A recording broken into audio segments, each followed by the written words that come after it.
ほら、ルフィ、今一緒に海賊になる仲間を探してるんだ。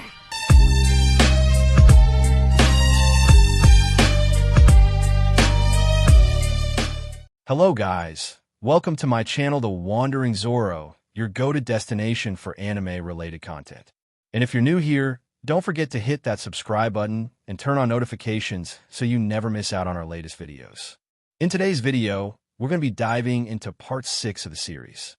So be sure to stick around until the end, and let's get started. Izumi is just coming down from her train as she is headed toward her internship located at a house in Yamanashi Prefecture. While she walked to his house, she was feeling all kinds of nervous feelings that this was the first time she's going to undergo for internship outside of her father. Truth be told, the reason she took the internship with him isn't because of his connection with her father, but rather because she needed his guidance to help her wield one for all. She knows that she wouldn't get far with her current ability, and she needed someone who has a lot of experience, so she decided to just go ahead and do it. There were still many things about her own quirk's capabilities that she had yet to understand. She hoped that the retired pro and former UA teacher would be able to help her with that. She finally arrived and look at the building. The building itself looks run down and abandoned. Windows are broken out, and pieces of the building are falling off. Above the front door, there's a sign that says "Welcome" that is falling off. The building is also surrounded by tall fences and gates. I guess this is the place. Do I just knock on the door? She said. Izumi walked up to the building's entrance and prepared to knock, only stopping when she noticed that the door was not completely closed. There didn't appear to be any light coming from the crack in the doorway, but Izumi was going to play it safe either way. She knocked twice before slowly pushing the door open. Hello, the girl called. It's Izumi Yagi. I'm here for the internship. There was nothing but silence that answered her. Izumi didn't need to be told that that wasn't normal. She immediately went on alert, catching sight of a dimly lit kitchen and living room area that looked suspiciously like it was ransacked. Gran Torino, Izumi called out again. She was doing her best not to jump to any conclusions. This guy was All Might's teacher at UA after all. If someone that age was living alone, there could be a number of explanations for why the interior looked this way. Maybe the man just completely forgotten that this was the day Izumi was meant to start his internship.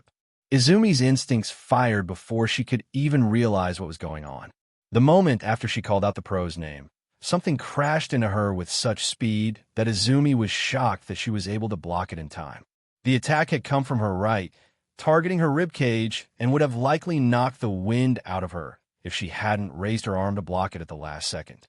The impact sent Izumi back a few feet, but she remained standing before turning to look at his aggressor, fighting stance at the ready. Color me impressed, came an unknown voice from the direction of the attack, the room still too dim to make out who exactly was talking to Izumi.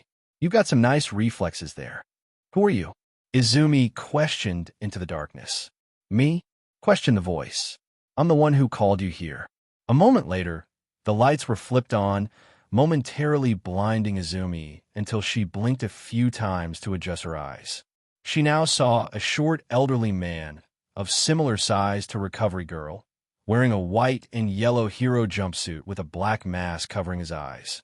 Izumi's eyes widened as he pieced together what was going on. Gran Torino? Izumi asked the man standing in front of him. And don't you ever forget it, said the man in a mostly flat tone, but still giving off a small smile. Why did you attack me? The brunette questioned the elderly man. Gran Torino chuckled. I wanted to see how you'd react.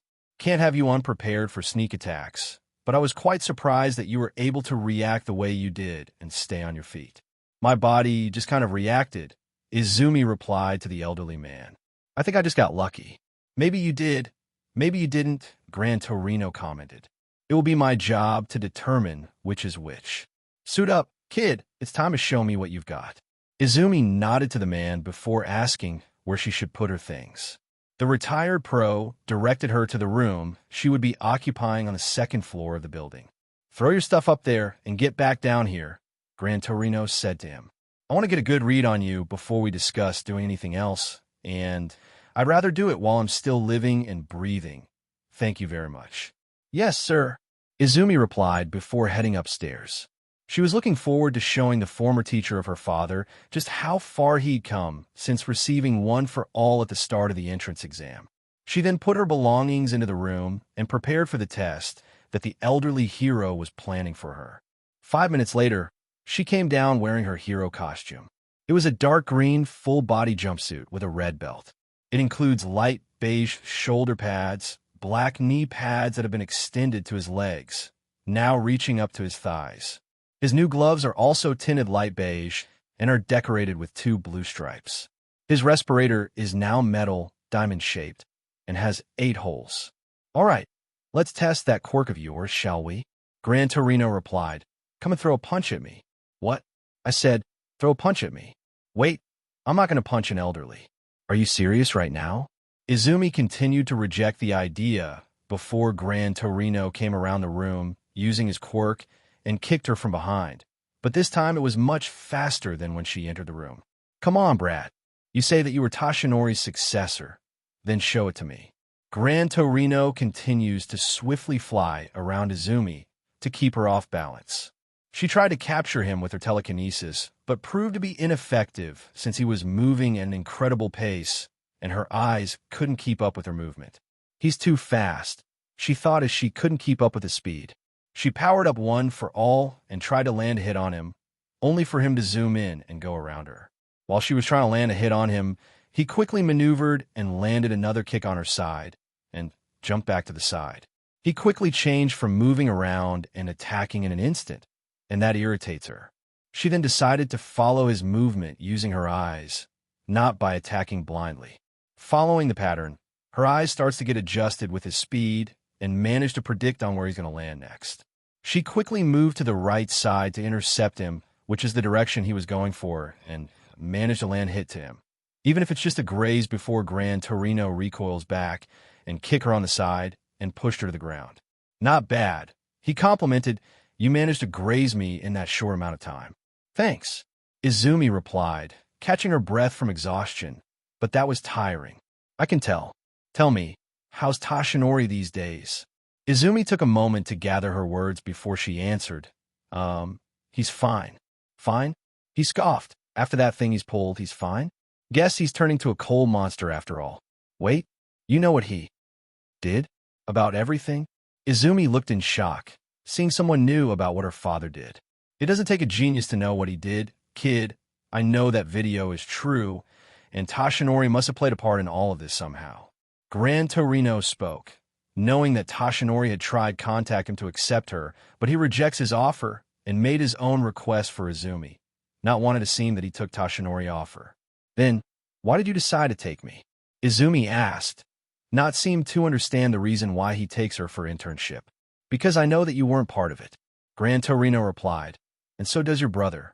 And judging by how you look, you two aren't exactly close." "Yeah, I don't know what to do. I mean, I'm responsible for what he's become. Only that I've realized that I'm too late. I'm even ready to take the punishment, but he doesn't even want to talk to me, and I can understand that. I just want to repair our relationship." Gran Torino sighed. "Look, kid, I'm not going to sugarcoat it. You were responsible for it, and as a sister, you should probably know better." "Yeah, but whether he chooses to forgive you or not, it's not your call, it's his." Gran Torino speaks up. "If you ask me whether you two can go back to before, well, you can't. You broke that relationship with your friend long ago. But what you can do is build a new one where he lets you in and not the other way around." "But what if he won't?" "Then he won't. It's his right," Gran Torino replied. "But as long as he cared for you, then maybe you can mend your relationship or build a new one." He then told her to head back to her room and get rested, ending their training session and their conversation with Izumi heading back to her room, thinking about his words just now. Prison doctors suck. That should be no surprise for Katsuki, who's sitting in the infirmary and stuck with an unsympathetic nurse who bandaged him up without looking twice at him. His broken ribs were going to be a problem for at least 2 months, and he's gotten a stupid scrape on his arm that was going to scar. He didn't know why, but for some reason in the last couple of days, people kept attacking him in prison more times than he could count. First, there was the time in the shower where there were several inmates purposely bumping him on the shoulder, and he grunted, yelling at the guy to watch where he was going, and all of a sudden, he got punched in the face and knocked to the wet floor. There's also the time when he was eating at the cafeteria, and he walked to find a table, and someone purposely tripped him, and his food landed on some big, scary-looking inmates in the back of his head, and the guy smacked his face with his bare hand, and with just one smack, his lips was busted. And there was one time in the prison yard where he just standing behind the steel railing, and a couple of inmates who were playing basketball in front of him were throwing their ball in his face and broke his nose. And when he angrily yelled at the person, they just shouted back and calling him out before his friend came from behind and punched him from the back of his head. He doesn't know why, but in just a day, he got beaten around 4 times before even lunch, and all of them were purposely targeting him for no apparent reason. He thinks that it's because they heard the news about Deku, but it doesn't take into account the fact that they kept attacking him every day ever since Deku came to visit last time. He didn't know why, but he guessed that Deku had something to do with it. The only problem is he didn't know how. A nurse came from the infirmary to clear him out. He held a clipboard in his hand and accompanied by a single guard. "All right, you're checked out. Head back to your cell." But Katsuki didn't want to go back at all. Every time he gets back, in just less than 2 hours, people start to attack him, whether it's by pissing him up or just straight up taunting him, but always ended up with him inside in the infirmary 2 hours later. "No, can I just stay for one more night? That's all I asked," he pleaded, looking at the nurse, but he didn't answer him at all or even spare him a look. "You heard the nurse. Let's go. You're going back to your cell." The guard ordered him, but Katsuki refused to budge in. "No, I'm not going anywhere but here." Katsuki grunts. "Do you know that they kept targeting me almost every day? How do they keep ganging me up in the yard, or even in my cell? Why aren't you guys doing anything, goddammit? You'll go where I tell you to, or you'll get acquainted with this." The guard showed his baton, ready to use it to smack him in case he didn't comply. "Listen to me. All I asked is just one more night. Next question coming out of your mouth, you're going to solitary," the guard threatened, showing that he's not in the mood for playing around. "You coming or not?" Threatened by the guard, Katsuki reluctantly gets up from his bed and walks with the guard supervising him on the way. But deep inside his mind, Katsuki knows that it's only a matter of time before he gets back in the infirmary again. "All right, now that we've covered the basics, we're going to move to patrol. We're headed to Hosu for your first patrol routine," Gran Torino explained. "It's only been 3 days," Izumi exclaimed with a shocked expression. "And you've sparred with me over a dozen times. How often do you fight the same person without switching things up at UA?" Izumi wanted to answer, but she knew that whatever she said would just prove the man right. "Exactly, so we're going to find some other guys for you to fight instead." "All right then." She groaned as she struggled to get up. "Hurry up and wear your costume," he said as he walked out, leaving her behind. Then she catches up with him at the door after 5 minutes to change her costume. Afterwards, she done changing. They headed towards the train station to head to Hosu City. Gran Torino went to the ticket booth to buy both of their tickets, and they headed straight to their train. Izumi sat on her train to Hosu with Gran Torino, while the latter chose to stand. Izumi was sitting in full costume as the bullet train he was taking, along with Gran Torino, approached Hosu Station. It was already getting well into the evening, meaning that it would be very late before they both would even get to their final destination outside of Tokyo. A part of Izumi was dreading the fact that she was probably going to be pulling an all-nighter. Maybe Gran Torino would take pity on her after they had finished whatever the pro had planned. "Did that building just explode?" said one of the commuters on the train in slight panic. Izumi was pulled out of her thoughts by the murmuring voices of the other passengers. Many of them had moved over to the opposite side of the train to get a better look at what the person was talking about. It was far too crowded for Izumi to get a good look, but she ended up not needing to once she saw the latest article that just popped up on his phone. Suddenly, the train experiences an emergency stop and a pro-hero comes crashing into the train, much to Izumi's and Gran Torino's shock. Izumi immediately looked out the window, only to see the part of the city set ablaze. But then they saw a giant creature with wings fly out of the fire and headed straight for them. "Everyone get back," Gran Torino yelled. Then, all of a sudden, the side of the train car was ripped apart by a giant gray Nomu. The Nomu roared as it looked at the passenger, only for it to be immediately launched off the train by Gran Torino, who kicked the creature at incredible speed. "A Nomu!" Izumi cried out. "Kid, stay put, you hear me?" he said out loud, then jumped out of the train into the city. while the retired pro moved before Izumi was able to get one word out, leaping over the people that were between them and the Nomu. The elderly man redirected himself off the train's inner walls, launching an attack on the creature that sent both it and the retired pro into the city below. Izumi pushed her way past the still stunned and slightly terrified people inside the train to get to the opening. What she saw as she looked outside made her blood run cold. The city center was lit up in flames, with sounds of struggle and cries of hundreds of terrified civilians echoing off the surrounding buildings. All Izumi could do in that moment was say the first words that came to her mind. What the heck is going on here? Looking at the situation, Izumi ignored Gran Torino's order and went straight toward the city. She began to power up One for All and her telekinesis to fly straight over to the city. She flies off into the city, shooting through the streets like a bullet. I won't be able to fight, but I can make sure the civilians are evacuated and keep the damage to a minimum, she thought to herself. Another Nomu. That all but confirms that All for One is the brains behind the League of Villains. If one is here, there could be more than a dozen loose in the city. She headed to the city only to find that the Nomu had invaded the city. The city was being engulfed by fire, and the Nomu are making their way toward the city.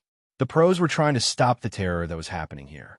Izumi has arrived in Hosu and witnesses a battle between the pro heroes and two Nomu-like creatures. F it. The voice of a pro hero shouted to her right. Of all the times to get separated, why did Ida have to disappear now? Izumi recognized the pro hero's name is Manuel, trying to direct the water from a nearby fire hydrant to put out some of the fires. Ida's missing? Izumi thought in wonder. Why would someone like him decide to go off on his own while a crisis like this is going on in Hosu? Then she remembered the news report she had read before starting the internship. It was a news report about Ida's brother when it hit the news headlines on the day following the sports festival, saying that in the report that hero killer Stain had struck again and had targeted Ida's brother, Ingenium, making him the 24th victim to elude death, added to the already 17 confirmed kills of notable pro heroes. The news mentioned that Ingenium was found gravely injured and near death after suffering immense vital fluid loss from his injuries. But his injury on his leg was too grave for the doctor to recover, and he was forced to retire because of his injury. Ida, don't tell me that you actually... Damn it! Izumi had already bolted from the scene, the Nomu aside. Everything else was too much of a coincidence not to be taken as the truth. Ida had gone after the hero killer as retribution for what happened to his brother, and Izumi needed to find him before he got himself killed. Izumi launched herself back into the streets, taking every back alley and dark dead end he could find. He has to be either around point zero of all of this, or he's around the hero agencies. The hero killer couldn't have a part in all of this, could he? Is he working for the League? No, I can't focus on that right now. I have to find Ida before he gets himself killed. I need a backup plan. Izumi began to pull out her phone and select all contacts. She went to her location on her geo map and then heard shouting, "Now, prepare to die, you fake hero," someone yelled in the alley. Izumi turned to look around and saw that Ida was about to get stabbed with Stain's sword. Knowing her, she couldn't just stand by and watch him die. So she launched herself forward and then aimed her fist at his face. Her fist, combined with the acceleration of her speed, is able to send him flying into the alley, tumbling to the ground. Smash! She yelled as her fist made contact with his face. Stain's back was met on the ground as he stared at the person who dares to interrupt him. Ida, who saw Izumi standing there, was perplexed as he saw her. Just save him. What are you doing here, Izumi? This is my fight. Ida yelled as he tried to stand. Ida, I'm here to save you, so stop talking. Sir, please don't move. You're way too injured. Izumi said as she looked at Ida and another pro hero known as Native, who was injured as well. Another child? Stain questioned as he rubbed his cheek, showing that it was beginning to swell. Have you come to stop me, too? Stain, who saw this, began to form a creepy smile while looking at Izumi. He began to look at her, and he thought that maybe she had some promise to be a true hero, unlike those fake ones. Tell me, why are you here? Stain asked as he pointed his sword at Izumi. Isn't it obvious? I'm here to save my friends, she said as she powered up One for All. Stain, who heard her reason, began to smile and looked at Izumi in amusement. He just found a true hero in this society, unlike those two fake ones that came for revenge and fame. Yes, you're exactly what this world needs. Unlike those fake ones, you have the quality of being a true hero. One who saves people not because of fame or glory, but because it's the right thing to do. Congratulations, you're not going to die today. However, I couldn't say the same for those two. Now step aside, kid, Stain said as he looked at Izumi and released a lot of bloodlust. Intimidated by the pressure that Stain emits, Izumi realizes that Stain is a totally different level of a villain than those at the USJ, so she decided to send out her location information to everyone at her contact, hoping that someone gets her message and brings help. Not a chance. If you want to go after them, then you have to go through me, Izumi said as she readied her fist. Excellent. You had the heart of a true hero as well. Very well, kid. You have my respect, Stain said as he shot forward in her direction while swinging his sword.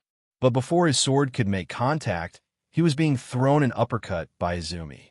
She jumped up as he was still stunned in the air and dropped a kick to his stomach.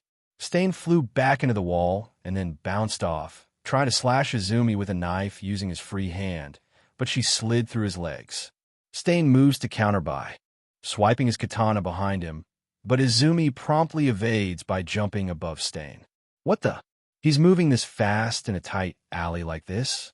Not to mention his swordsmanship skill is on another level. How is he doing this? She thought as she looked at Stain's movement up close and personal. Izumi began using Stain as his new bouncing board, making sure to avoid any blades. After one bounce toward the hero killer, she saw Stain suddenly turn around and stab in her direction. Seeing the blade coming in her direction, Izumi flicked her finger and used telekinesis to flick the blade right out of Stain's finger. Stain was knocked back from the air, crashing into the ground before he quickly got up and tried to move behind her and swing his blade. The blade narrowly missed her cheek before she pulled her fist and landed an attack. 5% Detroit Smash. She delivered a powerful blow to his opponent's head. Stain was knocked back to the wall, recovering and landing back down on the ground. Good, I managed to land a hit on him, but it seems wasn't enough. I need to power up one for all even more, Izumi thought as she looked at Stain that's still trying to recover. Izumi then went straight at him, only for her body to suddenly stop moving, leaving her paralyzed in her track.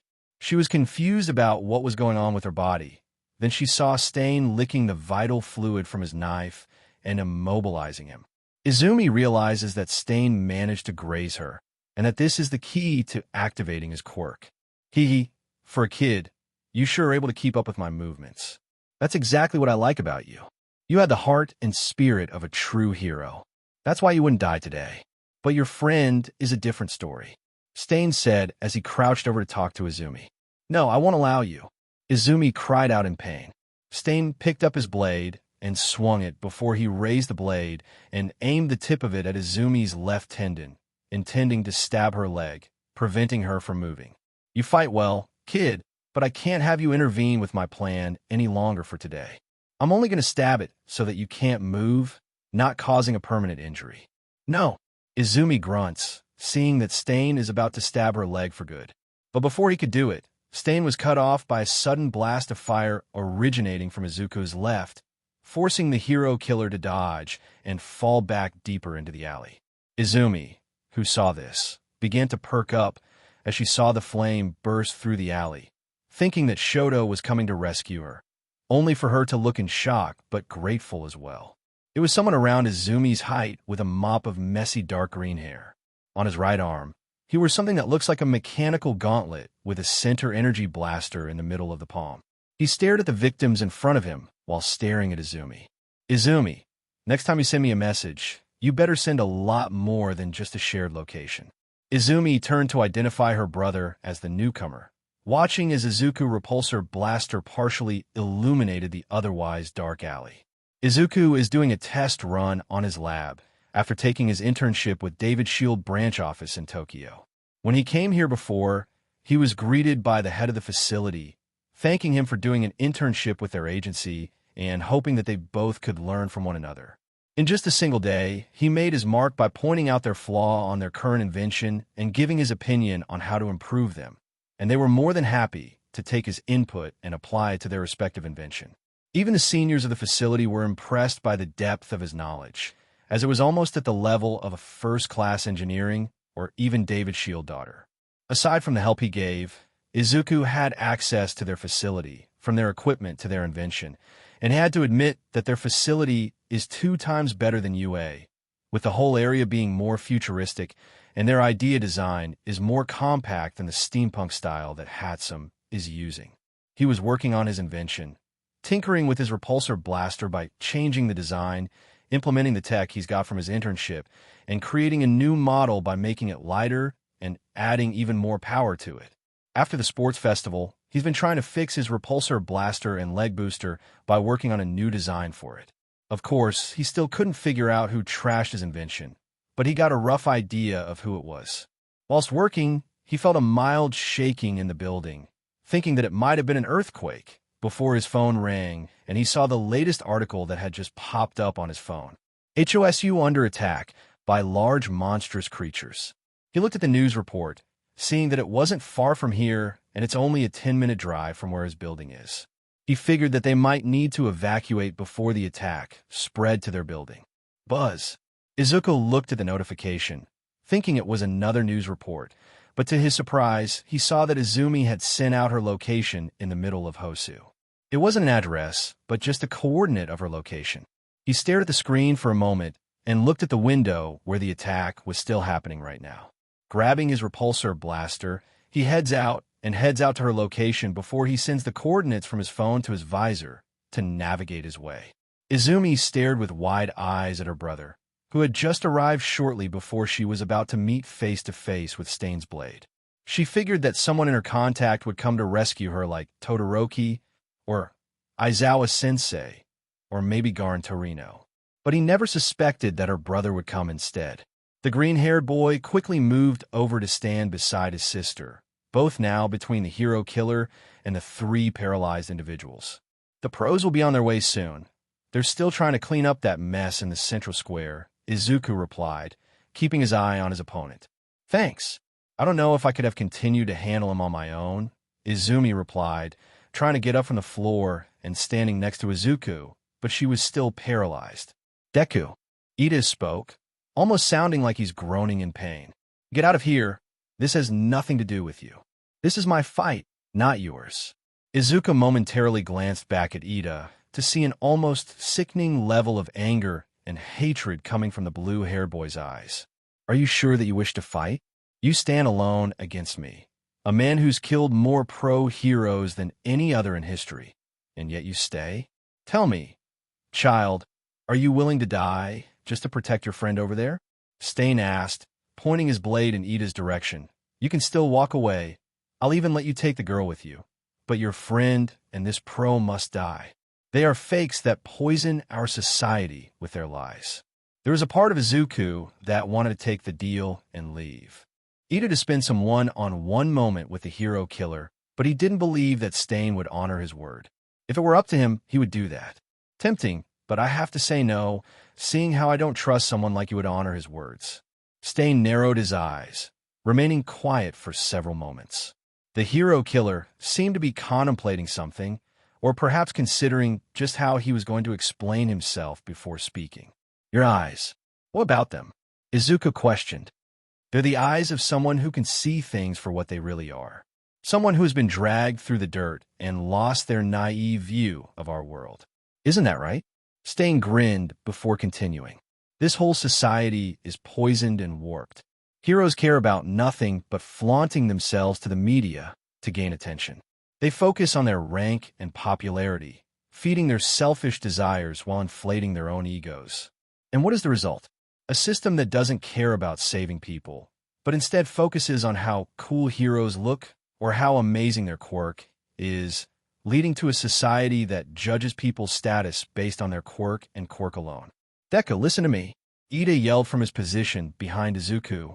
Stand down, run away from here. I told you this has nothing to do with you. I have to defeat the hero killer and avenge my brother, not you. You feel the same way about this society, don't you, kid? Stain questioned. I know who you are. I read the news and hear your story, and I acknowledge you as a true hero, even though you weren't one.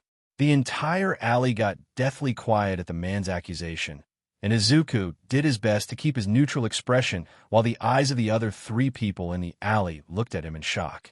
You're right. Stain's eye looked ahead to see his face as Izuku continued to talk. But my opinion doesn't matter, because the reason why I'm here is just to take her back. If you want to stand in my way, then I'll stop you as well. Izuku responded, eyeing Izumi's direction, talking about her. Stain narrowed his eyes while raising his blade. If you're going to get in my way, I can't guarantee your safety. Izuku took his stance, knowing that he was at a disadvantage here.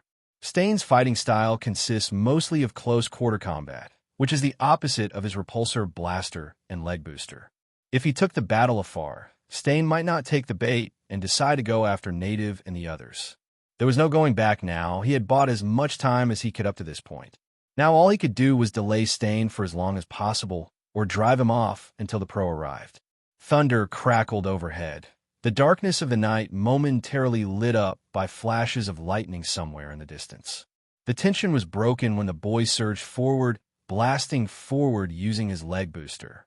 The hero killer seemed to be momentarily surprised by the speed at which Izuku moved to meet him, but quickly collected himself as the initial moment passed. Izuku watched as Stain reached for one of the daggers lodged in his utility belt. Reacting quickly, the boy reached out his right hand to halt the drawing of the blade, while simultaneously ducking under the strike from the katana. He was able to stop Stain from drawing the dagger, but wasn't as lucky when it came to avoiding the other blade. Stain's katana tore at the top of Izuku's hair, slightly trimming his hair. The boy cursed internally, aiming his blaster in his left hand before striking the hero killer point blank in the chest. Stain was launched backwards as Izuku frantically patted his hair to see if he got cut, which he didn't. He's got training for sure and had a lot of experience in the battlefield. I need to be careful, Izuku thought. Don't let him get your vital fluid. That's how his quirk is working. Izumi warned him. However, Izuku takes his eyes off Stain for just a moment, and it's long enough for Stain to nearly take his head off with a knife being thrown in his direction, aiming at his face. Izuku narrowly evades, and the knife cuts open his left cheek. Stain jumps at him and tries to slash him with one of his larger knives. He's fast. Izuku blocks him with his right arm that is covered by his gauntlet, blocking the blade, thinking that he managed to stop him, and then notices Stain threw his sword into the air. The sword. He threw it along with the knife. Izuku thought, seeing how quick his thinking is. This distraction allows Stain to grab Izuku's shirt, and he gets his tongue close to Izuku's bleeding cheek. But before he could lick his vital fluid from his cheek, Izuku's right hand was aiming at his front, and he blasted himself out to the back before Stain could lick it. Damn it, that was close. Izuku grunts, wiping the stains from his cheek. Looking from the ground, Izumi couldn't help but see how her brother managed to keep Stain on the ground while buying them some time before the pro heroes arrive. She knows full well that her brother has some form of training in hand-to-hand, seeing how he managed to beat Bakugo up close, but seeing someone with full experience like Stain is on another level. Izuku is fighting toe-to-toe with the hero killer Stain, as the two of them trade one blow after another, one move after the next, like a professional dancer on stage, each of them performing one stride after another. But Izumi knows that all he's done is just keeping him up in bay and buying some time.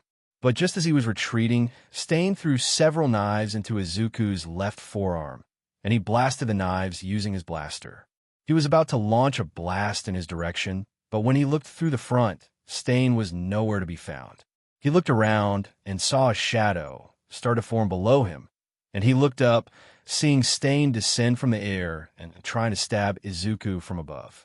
Damn it, I won't be able to. Izuku looked up, seeing how Stain is close from his to escape. Suddenly free from Stain's paralysis, Izumi impedes the hero killer's path and grabs him in midair. She slams Stain against the wall and drags him away as they both descend, and then elbows her off of him. Izumi dodge! Izuku yelled out, firing his blaster towards Stain as he got pushed back. Izumi landed next to her brother as they both caught their breath while not taking their eyes off the field. "You're okay?" Izumi asked, noticing that he looked tired out of the two of them. "I'm good," Izuku replied. "Listen, I can think of 3 reasons why you're able to move now, while those 2 aren't. The first, the more the target, then the effectiveness of his quirk is decreased. The second, it has something to do with how much vital fluid he ingested. Or 3, it depends on the blood type. It has to be the blood type," Izumi concluded. "Then we need to keep him at bay. I'll provide backup with my blaster while you distract him and fight in close quarters. Can you grab him using telekinesis?" Izuku asked about working out with their battle plan. "I need at least a 2-second interval before grabbing him, and he's moving too fast for me to follow," Izumi replied, knowing that she can't tell him about one for all. "Then keep him at bay. I got something that might work, but I need some time," Izuku replied, and his right repulsor blaster started to glow in white light. "You're done planning? Because I will not allow fake heroes to escape me." Stain yelled back. The two clashed again, and while Izumi continued to have a hard time dodging the hero killer's attacks, it was clear that Stain was reaching the end of his stamina. He desperately trying to dodge both attacks from Izuku's long-range blaster and Izumi's punch, while fighting the two of them at the same time. Stain made a mad dash over to Izuku before he traded blows with the hero killer, and he swiped his leg with a kick, and Stain fell on the floor, and Izuku quickly followed up with an axe kick, but Stain backflipped to his rear and ran ahead in his direction once again. "Cover me," Izuku yelled, and this time the roles switched with Izumi covering him, and he was fighting close up. The fight continued 2-on-1, and both UA students did their best to avoid further cuts and injuries from Stain. Izuku played things safe, remaining distant from Stain, but occasionally trying to get a punch in here and there. The hero killer quickly began to change tactics, choosing to rush to Izumi. He was ultimately forced to break away before striking her, thanks to directed attacks from both students. Stain ended up jumping over Izumi, now blocking the exit to the alley, before reaching down to pick up one of the knives he had thrown only moments before. Izuku once again ran up to stand next to his sister. He looked at his right gauntlet, and the energy had finally been stored before he instructed Izumi. "Flank him," Izuku yelled. Izumi follows, and both of them make their run forward.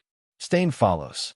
She moved to the side and used her telekinesis to throw a trash can to his side, and he faltered for a second from the blow, and Izuku fired off his blaster, and a loud sonic blast hit Stain in the face, and he faltered, feeling the ultrasonic pulse disrupting his eardrums. Art Stain yelled out in pain, holding both his head and screaming.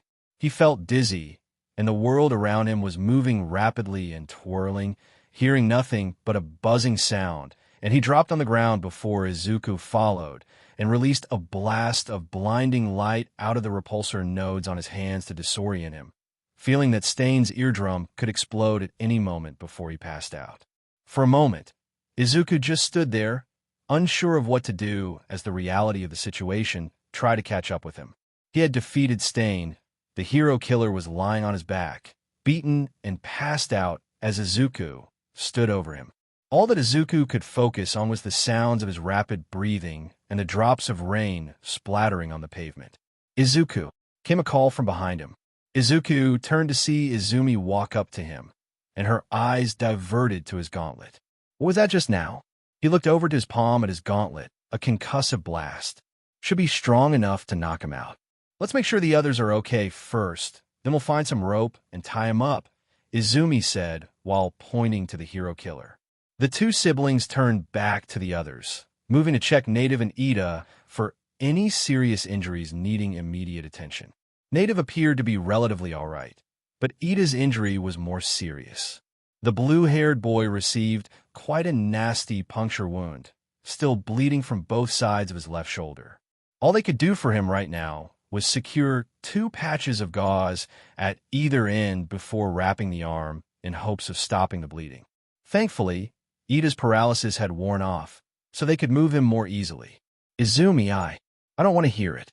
About 5 minutes later, Izuku stood in a group consisting of everyone present during the Stain fight, Gran Torino, and several other pro heroes that had recently arrived on the scene. Izumi had already received a bashing, both verbally and physically, from the retired pro. Many of the other pro heroes were trying to wrap their heads around the apparent fact that Izuku had more or less taken on the hero killer alone. You took down the hero killer all by yourself? One of the pros asked about finding what they heard. It almost sounds like fiction. Yeah, I am. Izuku plainly nodded. There's no way a kid took on the hero killer. Stop trying to pull our legs.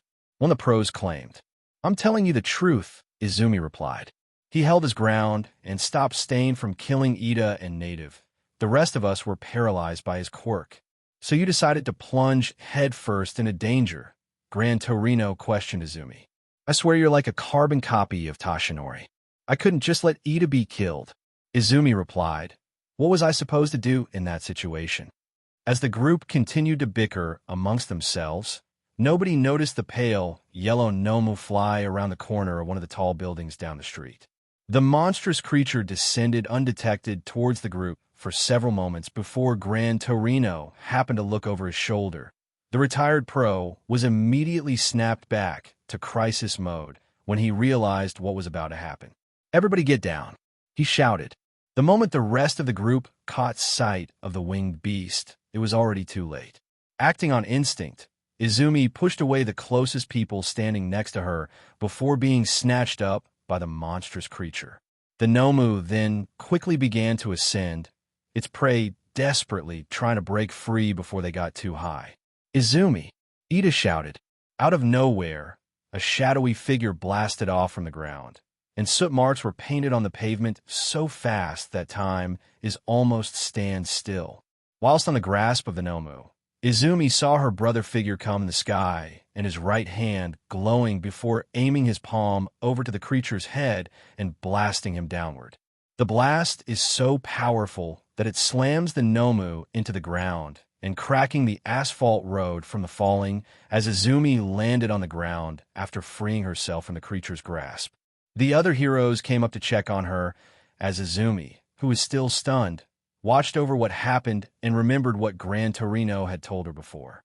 But as long as he cared for you, then maybe you can mend your relationship or build a new one. Soon afterwards, with the hero-killer incident, everything went by in the blink of an eye for Izuku and Izumi. With the chaos contained in Hosu, Izuku and Izumi were finally able to take a breather. They were quickly frisked off to Hosu General Hospital to get their injuries treated, the two FO them ending up in the same room, while Ida was placed in another. There were no serious injuries aside from Ida's shoulder, but with all of them having fallen victim to Stain's quirk, they were kept overnight in the hospital as a safety precaution. They were unable to get proper rest until well past 2 in the morning, but despite being able to, Izuku and Izumi found it very hard to just fall asleep after everything they'd been through. So I gotta ask, what were you doing in Hosu to begin with? Izumi asked, finding it weird to spot her brother suddenly rushing in to save her. You sent me your location to your phone, and I checked that it's located here, so I figured that you might need help. No, I meant, why are you helping me? Izuku asked, her voice shaking over what happened. Why, after everything that's happened, you somehow decide to come and rescue me? When I almost got stabbed by Stain, and even when that Nomu almost grabbed me, why did you still come and save me after what I did to you 10 years ago? Izuku didn't immediately answer and kept his silence, and watching her tears drop into the sheet.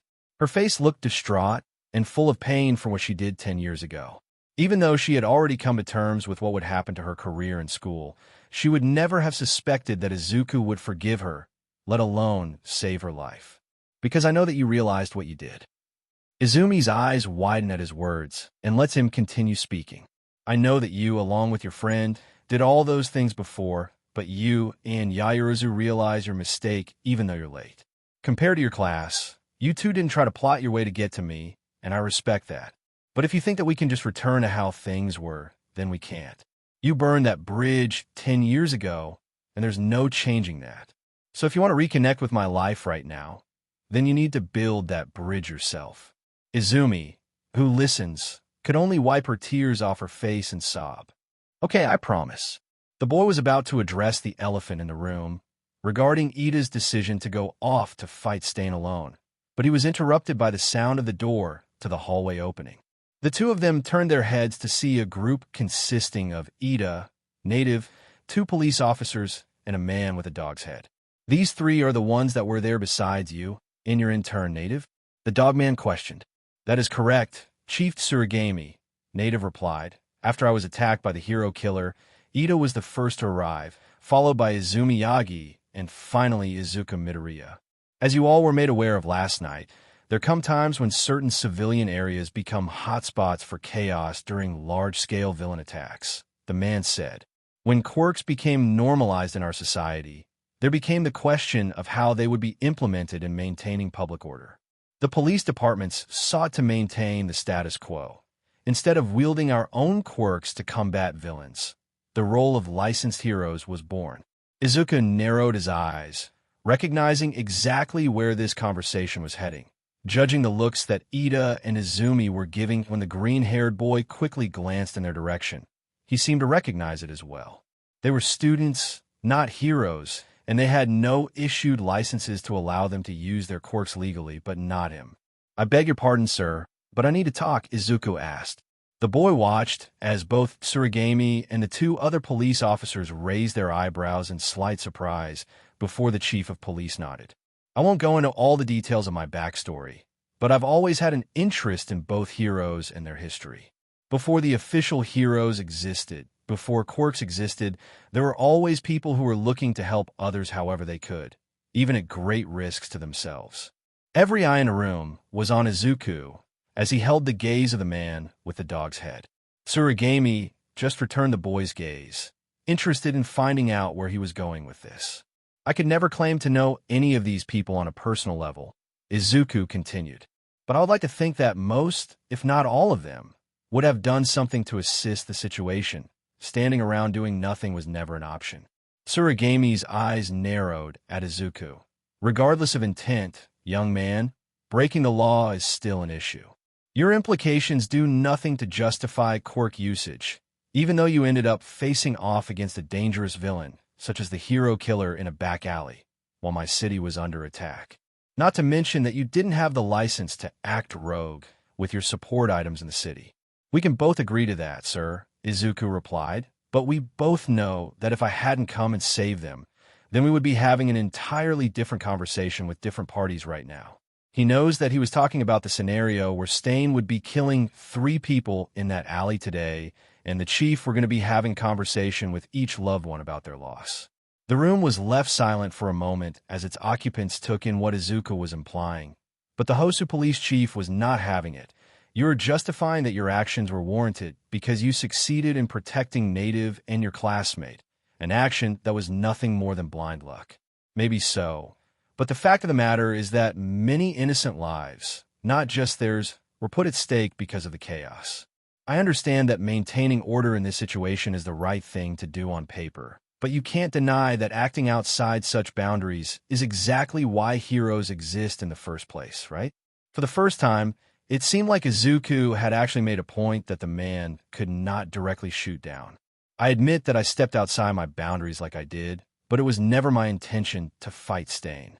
However, if given the same circumstances, I would do it again in a heartbeat.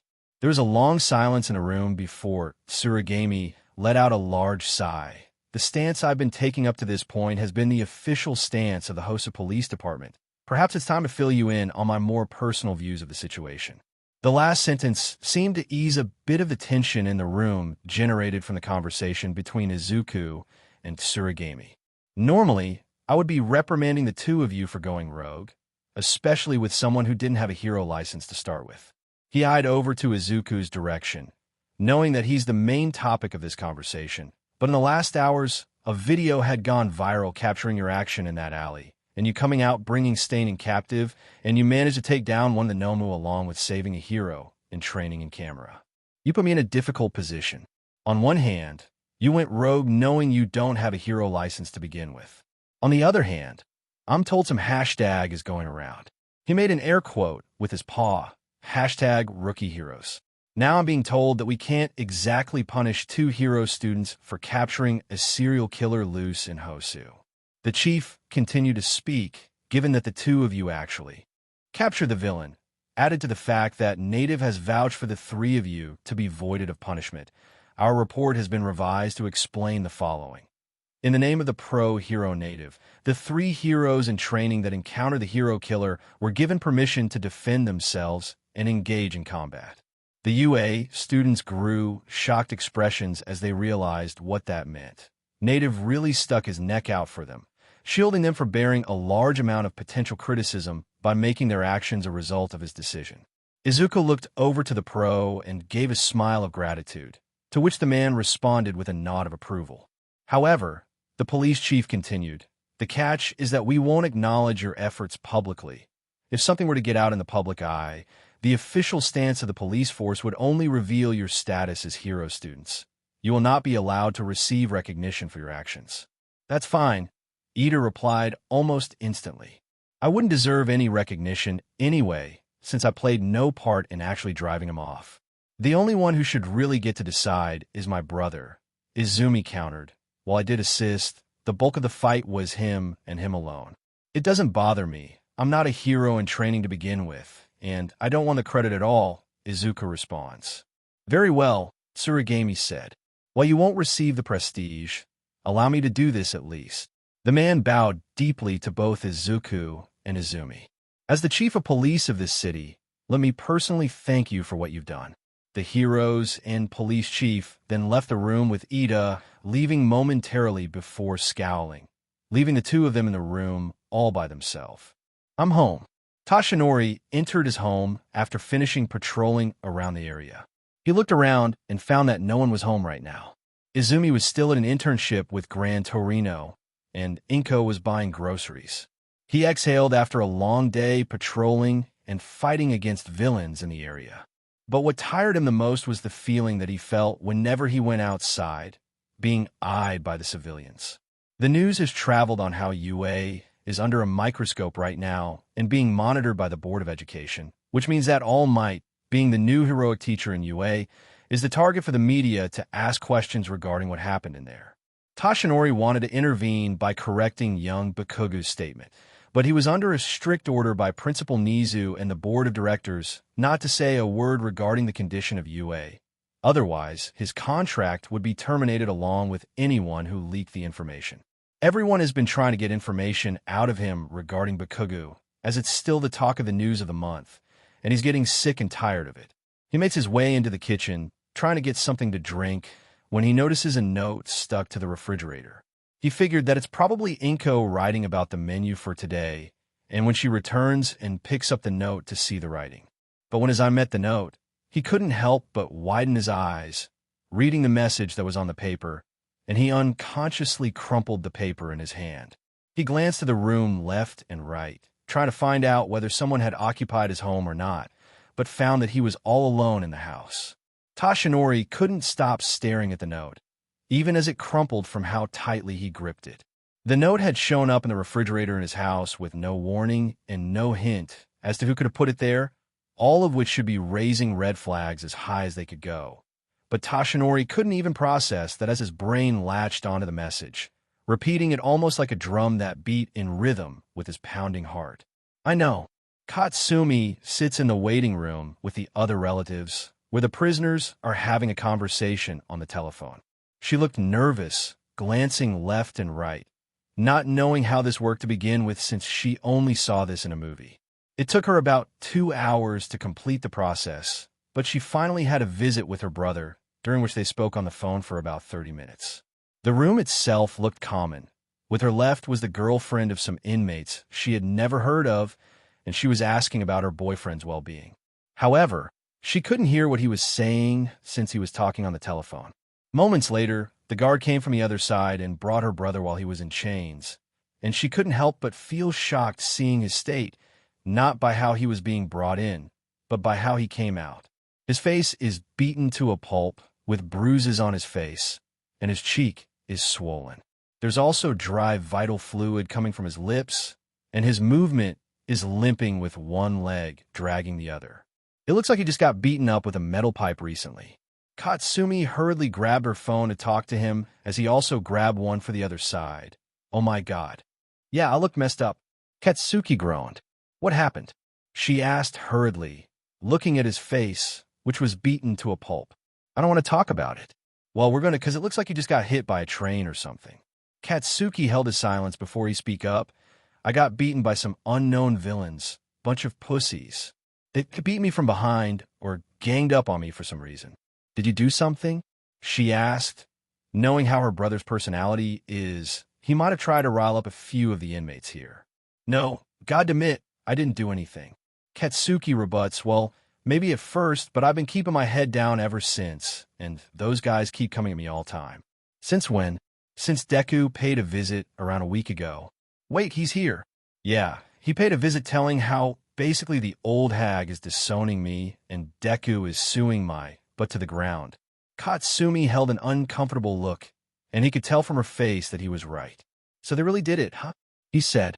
Yeah, I just found out later on, but they really did it. Katsumi replied, not knowing how to tell him as well.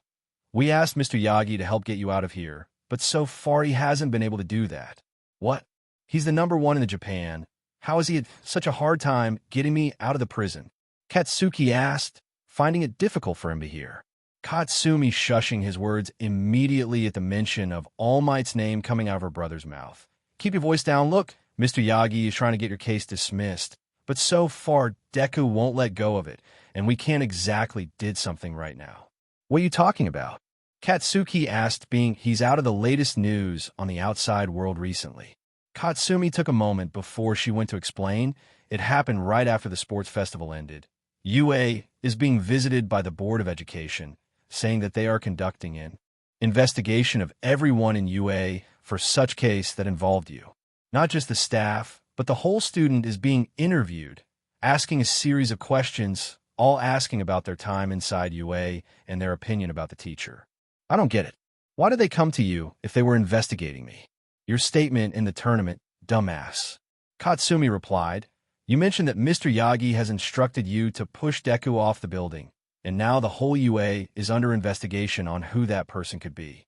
Not to mention, they reviewed the destroyed support items that Deku is wearing on the final match with you, since Mr. Yagi had instructed us to destroy them. Wait, you did that? Yes, and now the whole student is being investigated for it. They were looking at the culprit who's responsible for it. There's no security camera in the waiting room, so they have been asking a lot of questions. I don't need your help. I don't need you to intervene with what I did. Katsuki angrily replied. I don't care, dumbass, because Mr. Yagi instructed us to do so. Katsumi responds before returning to the topic at hand. But what I don't get is why, after Deku came here, then everyone in the prison is coming after you? I figured that he had something to do with it. I don't know how, but they're coming at me pretty seriously. Either they gang up on me in some hidden place, or they choose to do it in the open. You didn't try to talk to the guard? Maybe explained it, she suggested, knowing that a prison guard is usually the person you go talk to about this sort of thing. They won't have heard about it. Katsuki cursed, saying that it's a normal thing in prison, especially for the new kid, but I know that being beaten 5 times a day isn't exactly normal. Everything here is weird. The prisoners are targeting me.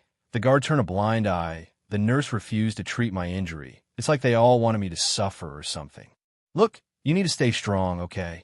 Katsumi replied, trying to lit a fire under her brother's rear. We're working on to get you out, but I need you to keep your head down for a while. Me and the class are working to get you out of here. I can take those losers out. I don't need to keep my head down. Katsuki arrogantly spoke. Were you not listening? These guys aren't joking around. You need 3886. Your time is up. The guard came behind him and was ready to send him back to his cell before Katsumi could finish her sentence. Nonsense. It hasn't been 10 minutes. Katsumi spoke, knowing that she still had about 20 minutes before the call ended. Now, 3886, or you're going in solitary for a week, the guard threatened, placing his right hand on his baton. Reluctantly, Katsuki gets up and follows the guard. Looking from the window, Katsumi could only watch as the guard shoved him to the door before Katsuki could turn around to get a look at his sister one last time. Now Katsumi understood that something was going on in here, seeing how they were more strict and giving unfair treatment to Katsuki. There was no shortage of chatter and excitement in the classroom as the students of class patiently waited for the bell to ring. Naturally, the only thing everyone could talk about was their internships and how they went. For the most part, everyone seemed to have a fun time with their pros, and a few people were even talking about all the stuff they learned. But the news that they were talking about is the fact that Hero Killer Stain made his appearance in Hosu and got captured by none other than Izuku, the winner of the sports festival. News has traveled that the first-year student managed to capture an A-rank villain, and everyone saw the video of how he went toe-to-toe with the hero killer, along with Izumi in the video. That's still pretty crazy, though. I don't know what I would have done if I were there. Kendo said after Tokage finished telling their group about the news. At the moment, Tokage's desk was surrounded by Kendo, Tetsu, Shizuki, Kaibara, Hananuki, and Tsunatori. Kaibara was the next to speak. Still, a ton of crazy stuff happened last week. Rin said that one of those attacks happened close to where he was interning. It's no wonder the school pulled us out early. Still, have you talked to your hubby about what happened? Setsuna teased the class president about her obvious crush on the green-haired kid. Shut up. Besides, Izuku is fine. I talked to him yesterday on the phone. Oh, so you're on a first-name basis now, huh? Kendo blushed, knowing that she just walked through that trap. The conversation went on pretty normally for the next few minutes. That was until a Waze suddenly shouted loud enough to catch everyone's attention. Oh no, Midoriya, is that you? Every set of eyes currently in the classroom turned towards the door, and a collective gasp escaped their mouths once they got a look at their classmate. It was Midoriya, standing there with his diamond-patterned freckles on his cheeks. They looked very different from the last time they saw him. From the neck down, everything was the same, right down to his signature red boots. But that's not what everyone was focused on. The real story of the morning was his hair. The fluffy mop of green locks that they were all so used to seeing was gone. The sides and back of his head were shaved close to the scalp. And on top, his hair was still thick and curly, but cropped to about half of its original length. Holy cow! A slightly bewildered Setsuna muttered as she visually inspected this person. Kendo looked in surprise, and her blush returned seeing how he basically had a change in hairstyle department, and his look is fresher than before. Oh god, he's kinda hot, Kendo thought. At the front of the room, Izuku was quickly scanning the room and found the class president sitting in a group and made his way to her seat. Ah, Kendo, I've been looking all over for you. Literally every single one of Kendo's classmates was staring at him as they tried to process what they were seeing. But for some unknown reason, Izuku is not aware of the subtle look he's getting from the class. Kendo seemed to be lost in thought, seeing him coming in her direction as her heart thumped madly. I got your request for your new costume change a couple of days ago. Thought I came to deliver it to you. He held the metal briefcase in his hand as he delivered it to the orange-haired girl in front of him. Oh, thanks. Kendo seems to be losing her words with each second staring at his new look that puts her heart in a rapid pace. Setsuna, who recovered from her new, fresh, handsome look, quickly took the conversation before Kendo was about to have a cardiac arrest. Thanks, Midoriya. You've been a good help to us, but we have class to go to. Oh, right.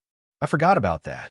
Izuku replied while being pushed by Setsuna, Tetsu, and Hananuki out to the door. Hey, is Kendo all right?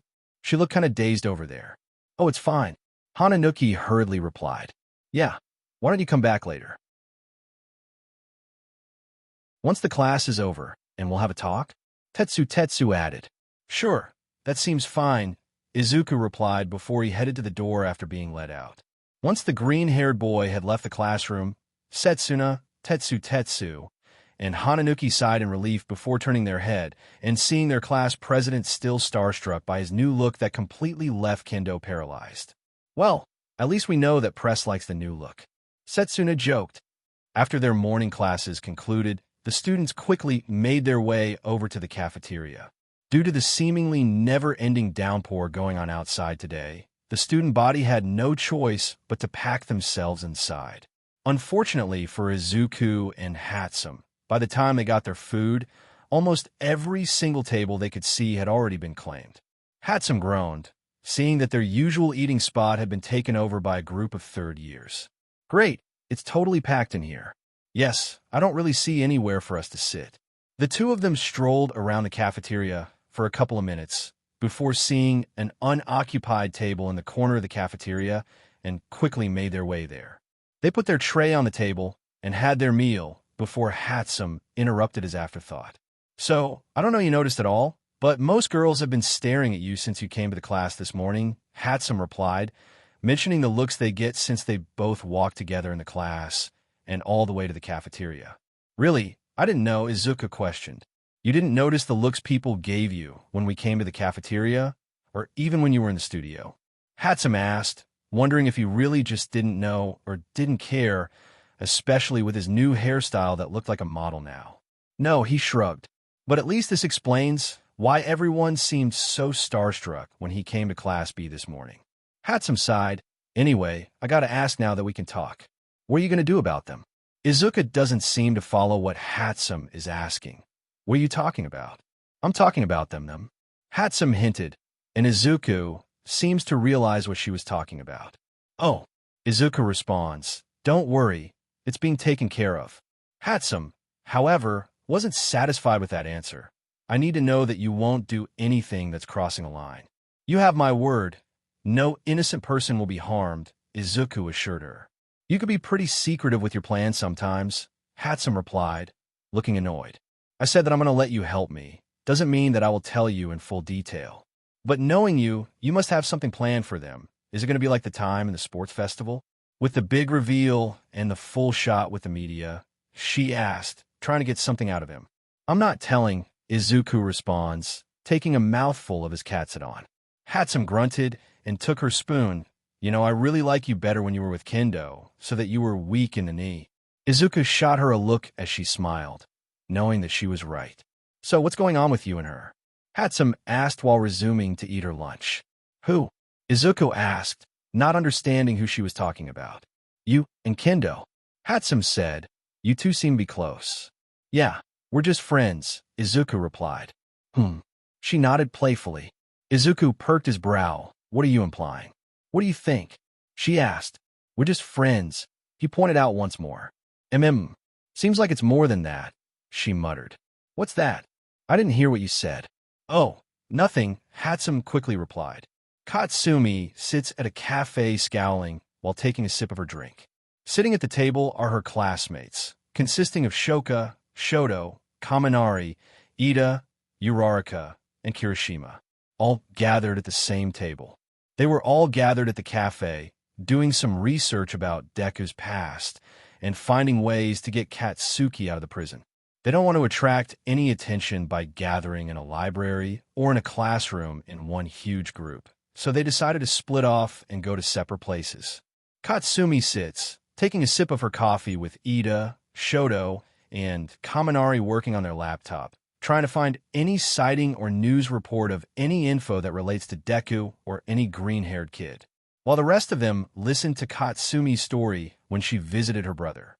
He really got beat up. Kirishima, being Katsuki's best friend, asked in concern, hearing about him. Katsumi nods. Yeah, he told me that the inmates there are targeting him, saying that they beat him up for some reason. Did he talk to the guard or the warden? Shoka asked. No, they said that they won't listen to what he said. Katsumi shakes her head. That's unmanly. Kirishima grunts, slamming his fist on the table in anger. And get this, my brother said that Deku came to visit him about a week ago. I bet that he had something to do with it. Ida looked away from his computer after hearing her theory once more and paused from his work. Katsumi, if you try to say that. I'm telling you that Deku must have done something. He must have bribed the warden or have something to do with the transfer. And I keep telling you that it's impossible. Ida pressed on. Only the Bureau of Prisons can approve a transfer, and last I checked, that Deku didn't have that authority. Then he must have some dirt on the warden to get the transfer, or... Katsumi, listen to yourself. Uraraka grabbed her hand, looking at her. Do you really think that Deku found some secret about the warden of Tartarus and forced him to make a transfer and threatened him to do so? That's crazy. Then how do you explain why my brother gets put up there and all the inmates there targeting him? Kaminari cuts in, breaking off the argument, with Shoto holding his laptop to show her, I don't know about the transfer, but I think we found out why all the inmates there are attacking him. How? Katsumi asked hurriedly. Look before you look. Just give it to me straight. Why don't you?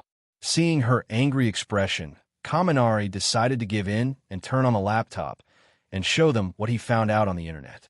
It was a website. I found this on the internet from my friend's neighborhood, but I gotta tell you, it looks bad. Kaminari warned them. He clicked on the website and showed that it was directed to something that they called Aldera Bounty. On the website, the title is clear as day, written in white text with a red and black background color. It shows the website's purpose and the paid membership to join the challenge. Katsumi clicked on a membership button, and it showed the challenge that they were listed for today, and each completed challenge gets a reward in form of cash. Pour an ice bucket at Ciro Hanta, yen 3.000. Trip Tenya Ida to the cafeteria, yen 2.500. Post their angry picture on your social media, yen 1.000. Calling names, yen 500. Replacing sugar with salt in Sato's kitchen supply, yen 2.000. Snap a crying picture of a Class A student, yen 1.000. Stick a gum on a shirt, yen 500. Mention Katsumi Bakugu's brother to her face, yen 2.000. Take a picture of one of the Class A girls' hot pictures, yen 7.000. Beating one of the perverts of Class A, yen 4.000.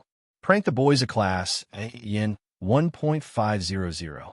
Take an ugly snapshot of Mina Ashido, yen 1.500. Stole their homework from their bag, yen 1.000.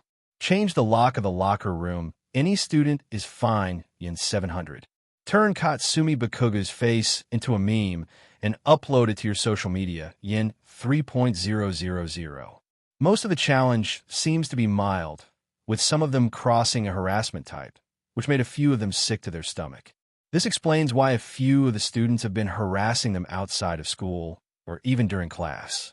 They were all joining on this so-called Aldera Bounty after all. They took the challenge and posted the evidence of it, and once it's confirmed, then the money will be wired to their account. Katsumi scrolled to the bottom before she found something labeled with VIP member only. Looking curiously, she clicked the button and found the list of a new challenge, and it made her turn in rage to see the list. It was a list specifically for her brother, with his face plastered on the website for them to recognize him like it's a wanted poster. Break a tooth, 1 tooth equals yen 25.000. Throw a punch at his upper body part, yen 35.000. Gave a black eye, yen 50.000. Attack him in the shower, yen 20.000. Harassing him in the cafeteria, yen 7.000. Ambush from behind, yen 12.000. Stole his prison belongings, toothbrush, pillow, blanket, shoes, bedsheet, etc. yen 5.000. Turn a blind eye, yen 5.000. Katsumi couldn't help but want to throw her fist right into the laptop screen, seeing someone create this kind of challenge that targeted them. But the ones that were mainly for the VIP members for her brother are just sickening. This is why people in that prison have been trying to break him 6 ways to Sunday. They must have seen this challenge and decided to make money out of it.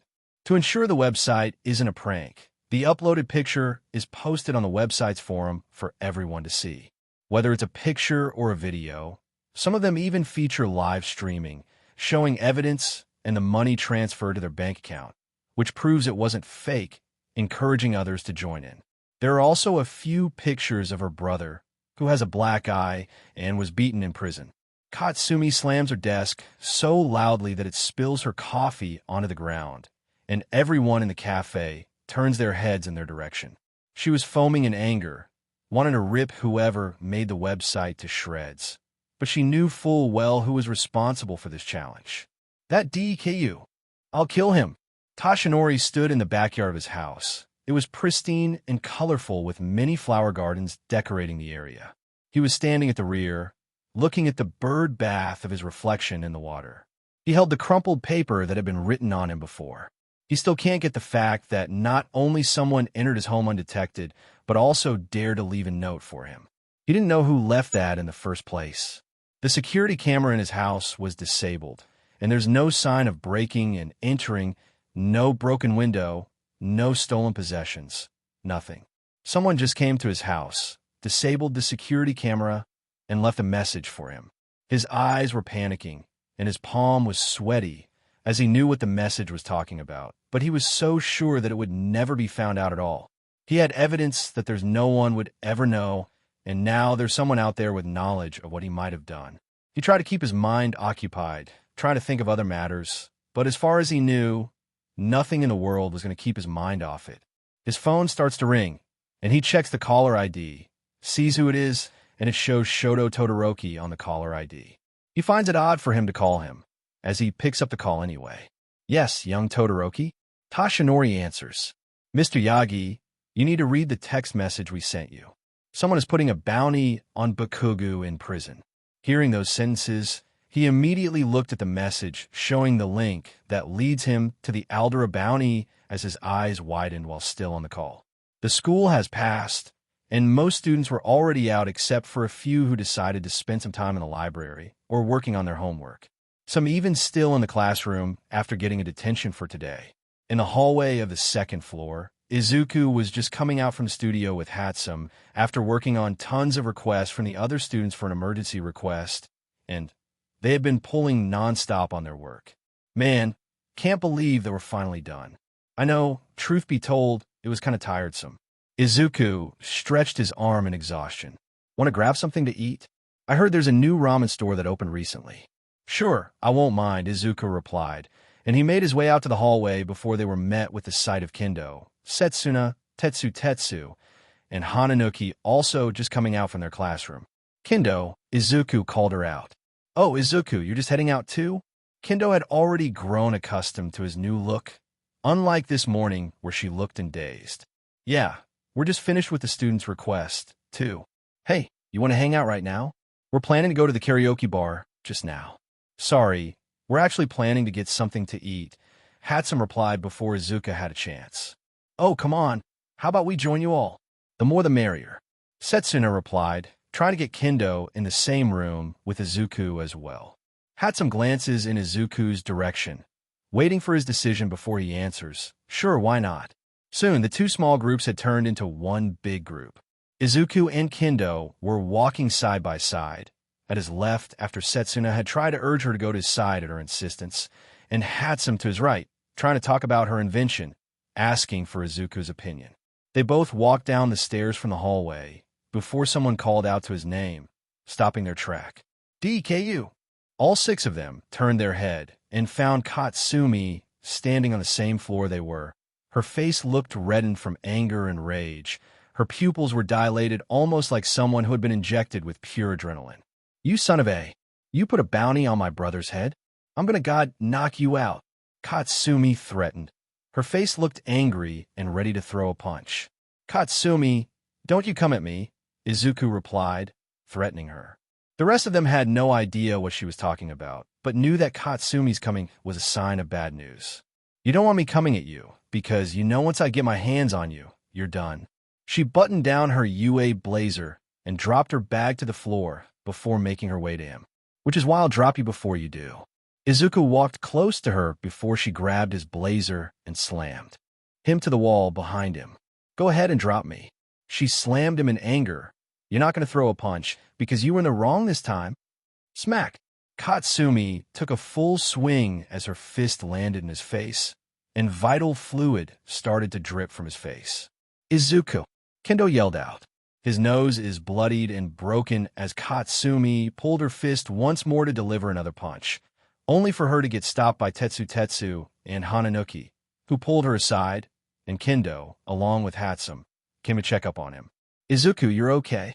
Talk to me," Kendo asked, checking up on him as he cupped his own nose. She turned her head to Hatsum's direction. "Call Aizawa-sensei or Vlad-sensei, and bring Recovery Girl here as well." Now, Hatsum hurriedly ran up the stairs and headed to the teacher's office to get someone here. Hopefully, one of the teachers is still here and hasn't gone home just yet. Izuku lies on the floor with his back touching the wall, and Kendo, who remains at his side to check up on him to stop the bleeding, while Katsumi continues to angrily yell, trying to break free from her grip, and continues with the beating she's just started on him.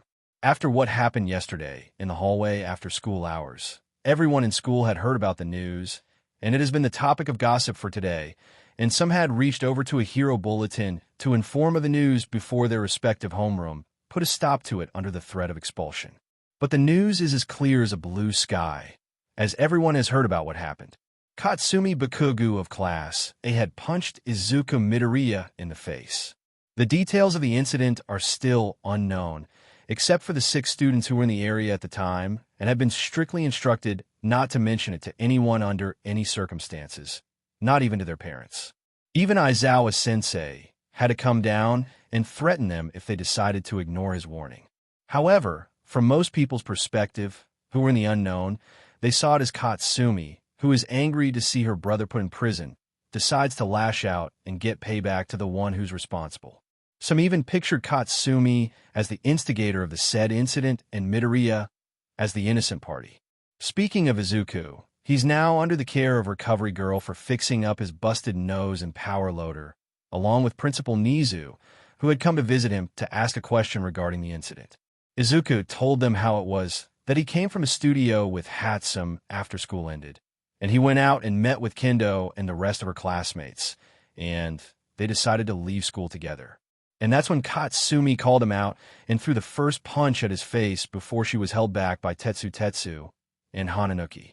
But for clearing his innocence, they were asked to have his belongings handed to them for inspection, and he's more than happy to cooperate as it was standard practice. But for Katsumi's situation, it's 10 times more complicated than what they expected. What do you mean my side of the story? I just told you that DKU did it. Katsumi's face is red with her anger, like a boiled lobster. A perfect match as her screams return. She's been saying the same thing repeatedly while sitting in the room with her homeroom teacher and Principal Nizu, and it somehow didn't get through to their head. And I kept telling you that it doesn't make sense. Aizawa spoke, sounding annoyed by it. We have testimony from Class B that you rushed in and picked a fight with Midoriya, and you threw the first punch, and now you're saying that Midoriya is baiting you and he's the cause of all this? Because he did. Okay then. Aizawa crossed his hand on his chest. Why don't you explain it to me from the beginning? What made you punch Midoriya in the first place? I keep telling you before. We were in a cafe looking for some information about Deku on the internet, when we found a website filled with some crazy challenges that people are using to target us. It's had everything from pranking to even taking a snapshot picture of us. Not to mention that it also explains why the inmates they're targeting my brother. There are all kinds of shitty challenges made for him. It must have been Deku's doing. He's behind all of this. That's a serious accusation, Miss Katsumi. Principal Nizu spoke. Do you have proof? What? Katsumi asked back. I just told you everything. That DKU must have made this stupid challenge. What proof do you need? An actual proof. Aizawa quipped. Evidence that he made this website, or that he's running it. Because from what I just heard, all you had was superficial evidence and a suspect with no credibility because you hold a grudge with him. He had motive. He's want to get at my brother and us. And half the citizens in Japan as well, Aizawa responds. There are hundreds or even thousands of people who hated what your brother did, and the fact that he held a grudge over what your brother did is not a strong argument. Aizawa slides a laptop before switching it to what appears to be a recording from a CCTV incident where she could see her reflection punching Deku in the face. We had a recording from the CCTV showing that you're the one who's throwing the first punch, and even after Midoriya was on the ground, you still try and throw another punch before Hananuki and Tetsu from Class B came and hold you. No matter how we saw it, you're the guilty party in this matter. That Deku, he must have baited me to come there where the cameras are. Katsumi cursed internally, knowing that she felt right in his trap. Aizawa grabbed a bag from the table and pulled out the contents, showing a phone and a laptop. This is Midoriya's personal belongings that we took when this incident happened. We asked for it for this investigation, and he gave it to us willingly. We checked for any software program inside the laptop and his phone, and there's no such evidence that he ran the website. We checked his email, his phone records, his messages, and there's not one suspicious message that ties Midoriya to this website. No money transaction in or out of that scale. Then he must have ordered someone to do it. An outsider. Maybe it was that dreadlock girl who likes to hang out with him. Maybe she did it. Miss Hatsum is not the topic of this investigation. Principal Nizu replied. Now it sounded like she was grasping for straws, looking for anyone to place the blame, which means that all you had was just a discovery of a website that's targeted at your brother in your class. But then the school, I meant those extras, must have taken part in it, right? They did this to us, which means that they must have known about this too and took the challenge. Katsumi replied, remembering how the other students were pranking them all the time since the website was made. Aizawa and Principal Nizu shared a look, knowing that she does have a point. If the students were known, then there must be evidence. The website is being made, and people posted the challenge on UA ground, so the students are bound to participate.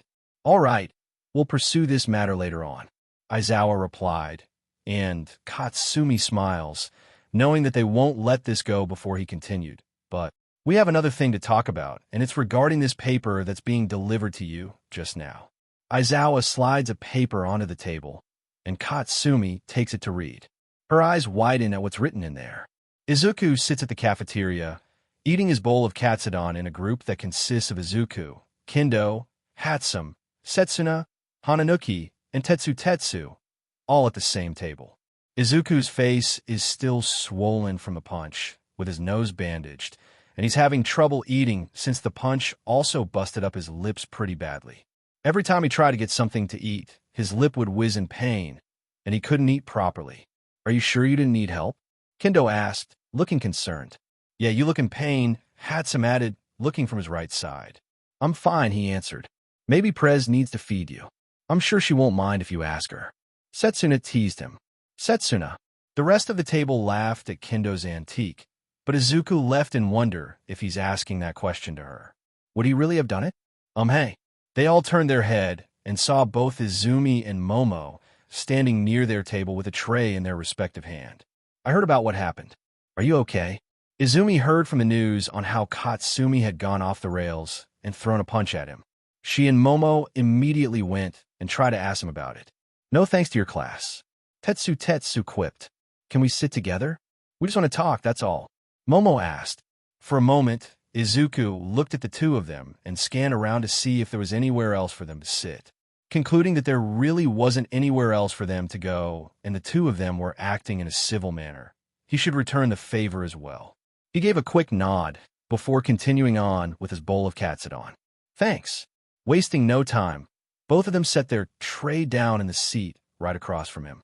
With Izumi sitting next to Hatsum and Momo in front of him, Setsuna moved to the side to give space. I heard what happened from the class.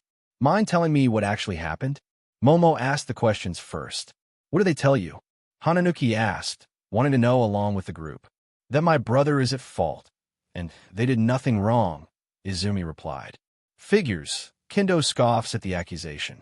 Your friend just came out of nowhere and picked a fight with Izuku, and next thing we know, she threw a punch at him in the face. For what? I don't know. He accused him of targeting her brother or something, which is weird since he didn't know what he was talking about either. She might be talking about the harsh treatment Bakugu had in prison. Momo explained, some of the inmates, they're targeting Bakugu from what I heard from my class. Well, in case you guys missed the news, he's not exactly everyone's favorite person right now, Hatsum replied. The group continued to talk while eating their lunch before they were being interrupted for the second time today. And this time it was by Katsumi, who was seething in rage with Uraraka and Shoto behind her. She slammed something that looked like paper on the front of his food tray, and a loud bang startled Hatsum, who was on his right, but Izuku didn't seem fazed by it. You're suing me for aggravated assault. Izuku turned his head and looked at her coldly. Nice to see you too. Katsumi slams the paper on their desk, seething in rage. What is your angle here, Deku? You have no basis for these charges. Yes, I did. Izuku stands from his seat and stares at her. Aggravated assault is a serious violent crime that involves an attack with the intent to inflict severe bodily injury, often using a weapon or other means likely to cause death or great bodily harm. And last I checked, your hand that packs an explosion is counted as a weapon since quirks started to appear. This is silly. You want to cry to your lawyer every time someone takes a smack at your cheek? Uraraka spoke. Well, that's the difference between having money and not having it. Izuku mocked. Well, you should know since I got something for you too. Katsumi slammed something on the table that looks like paper too, but different from his. Izuku picks up and reads it before he chuckles dryly. You're countersuing me? For conspiracy and computer crime? Yes, I know that you were the one who put that bounty on my brother's head. And if you want to drop this, you're going to have to admit to what you did. You get your law degree overnight? He chuckled. Since you already filed this down, why don't we add stuff and say? He placed his hand on his chin and did a thinking posture. I killed Monoleta. Also Kennedy, the Setagaya family murder. 9/11 incident. I'm the mystery partner of D.B. Cooper. I kidnapped Frank Sinatra Jr. I'm also the one who bombed Wall Street. I shot the Pope. Yeah, might as well go for everything, no? This is silly. You don't have any basis for this case, Momo replied, picking up the document and reading it. Oh, now you're defending him? Katsumi asked hotly. Well, we're not here to defend you, aren't we? Izumi joins in. Cut it out, Deku, Katsumi growled, grabbing his collar shirt. You think we didn't know that you have someone working on your little challenge? I know it, and I'm going to find out. Hey, leave that kid alone, one of the seniors yelled, seeing what had happened. And one by one, the others started to follow. Yeah, screw you. Leave that poor kid alone. Yeah, leave him alone. You're always so loud. Can you just shut up? Yeah. And to think she can act like that when she just punched that kid and threatened him. She should have joined with her brother in prison. Yeah, get out of here. Another student yelled as a mob was practically gathering around Katsumi and where Izuku's group is sitting. Resign, resign, resign, resign, resign, resign, resign. The mob yelled in unison as Katsumi fell backed up into a corner, watching how they all came to defend Deku of all people. They kept shouting words at her before the whole cafeteria turned into a riot, all chanting the word resign over and over. Katsumi and the rest of class looked around as they were being surrounded by the whole student body in a circle, giving them no chance to escape, as the senior from the third year came and stood in front with their large figure blocking them from escaping. Hey, get off, why don't you? Katsumi tried to push her way past one of the seniors, but she wasn't strong enough to push them out to make room for her to escape. I will once we find you out of this school for good. The senior replied and grabbing Katsumi's arm, trying to lead her out, and judging by his reaction, it's not through the front door. Hey, get off me. Katsumi tried to yank him off. What are you going to do? Blast us out of your way? The senior countered, looking at her. Katsumi is tempted to just do it, but knowing that with 100 pairs of eyes on her right now, that would only sign her expulsion out of the school. What's going on here? Coming from the front door of the cafeteria, Vlad King, along with Snipe and Midnight, entered and saw the commotion in the cafeteria with what appeared to be a riot or something. Head back to the class right now and wait for your teachers to come there.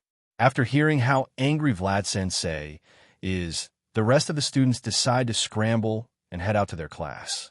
The other starts to walk, leaving with Izuku, Hatsum, Kendo, the remains of Class B, and Katsumi in the cafeteria in a stare down. This isn't over, Deku. Katsumi spats in anger. Of course, it's over when they send you in a double cell with your brother, Izuku responds before he starts to walk away as well. Katsumi, who's the only one in the cafeteria, grits her teeth in anger before she too walks out, but is stopped by Snipe, who remains at the door. You're coming with us. What?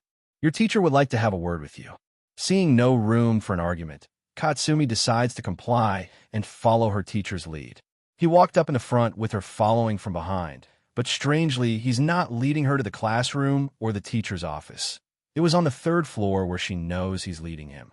Standing in front of the oakwood door, Snipe knocked the door 3 times before he heard the voice allowing them to enter, and the gun hero pushed the door, revealing Principal Nizu sitting in his office with his beady eye. Hello, Miss Katsumi, we have something to talk about. The school has over, and everyone is heading back to their home after a long day in class with the test and the incident in the cafeteria this afternoon. All of them are walking down the UA gate before saying their goodbye to one another before he walks out. Outside of Class H, Izuku and Hatsum were walking out after a long day in class. They decided not to work in the studio for today since they were too tired for what happened today, and Hatsum had invited him to hang out around her neighborhood.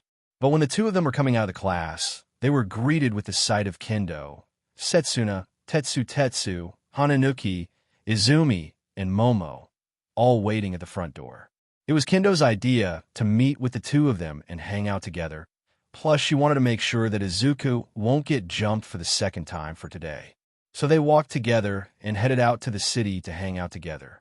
They were making plans along the way and talked about class and stuff before someone called them out, feeling like a déjà vu for a second time. "Excuse me, can I talk for 1 second?" Standing in the hallway is the figure of All Might, with his big, strong figure blocking the way of the students from leaving. "All Might Sensei, I need to talk with young Midoriya over there." Izuku and Izumi shared a glance, wondering why he wanted to talk to him. Is it about what happened in the cafeteria today? Izuku lightly nods and tells the group that he'll be joining them downstairs. They were all a bit reluctant at first, but seeing that he's with a teacher, they figured that he's going to be okay. So they decided to head downstairs and walk out, leaving the two of them alone in the hallway. Once the two of them couldn't hear the stepping sound or the chattering voice, Izuku softly chuckled before he decided to lead the conversation first. First, Katsumi. Then it was Izumi. "My money is on Shoto being next." "What is wrong with you?" "What?" "Filing criminal charges against young Katsumi for a fight you started. You've got some nerve, boy." "I didn't start, and your favorite superstar is the one who took a swing at me in the first place. So maybe you should ask her instead. After you put a bounty over young Bakugu's head." All Might pressed on. "You think she hasn't told me about it? And now you're going to erase that program once and for all, and you're going to dismiss those charges you're filing on her.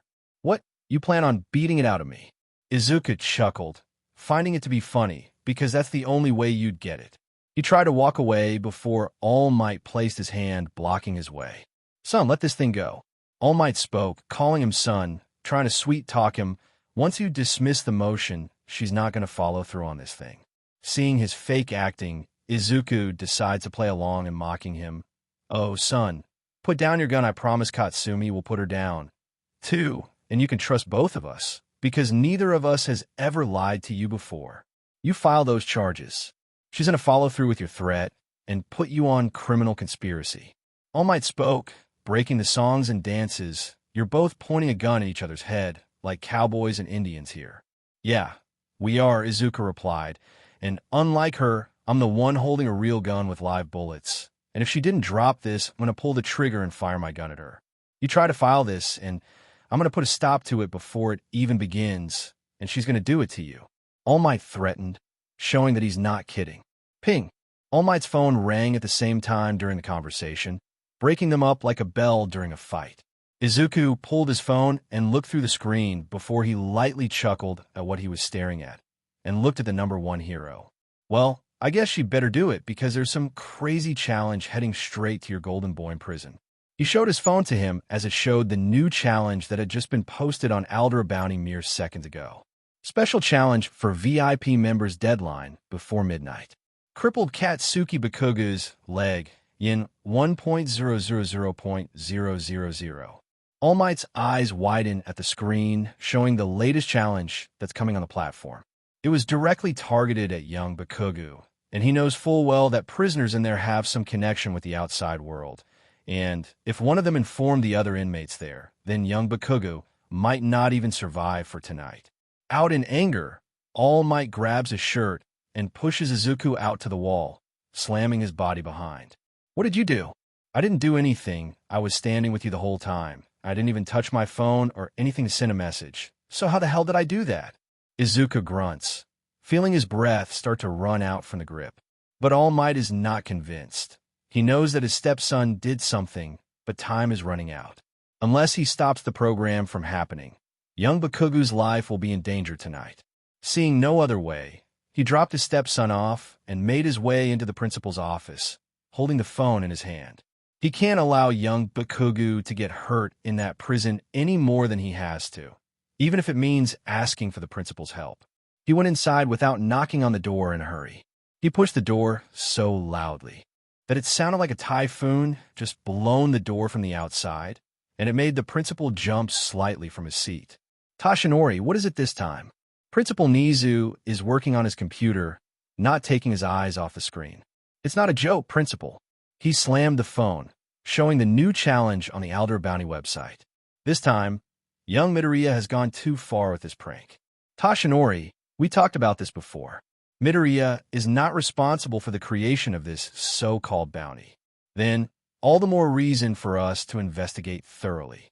We need to hire a private investigator for this. And Tashinori, we're talking about a breach of privacy of one of our students, and I won't have that. But if it calms you down, I'll decide to erase the website itself for good. You did? Yes, I've been working since this afternoon trying to erase this website, and I was just done with it right. Now, he pressed the keyboard before it launched the program and completely erased the whole website from the internet. Tashinori checked his phone and saw that the website had been removed from his phone, as the word of Aldera bounty had been completely erased from his phone, which means that the bounty that's hanging over young Bakugo's head is already gone. He internally sighed, knowing that the ruckus had finally ended for good and knowing that his stepson's plan to threaten him was long gone for good.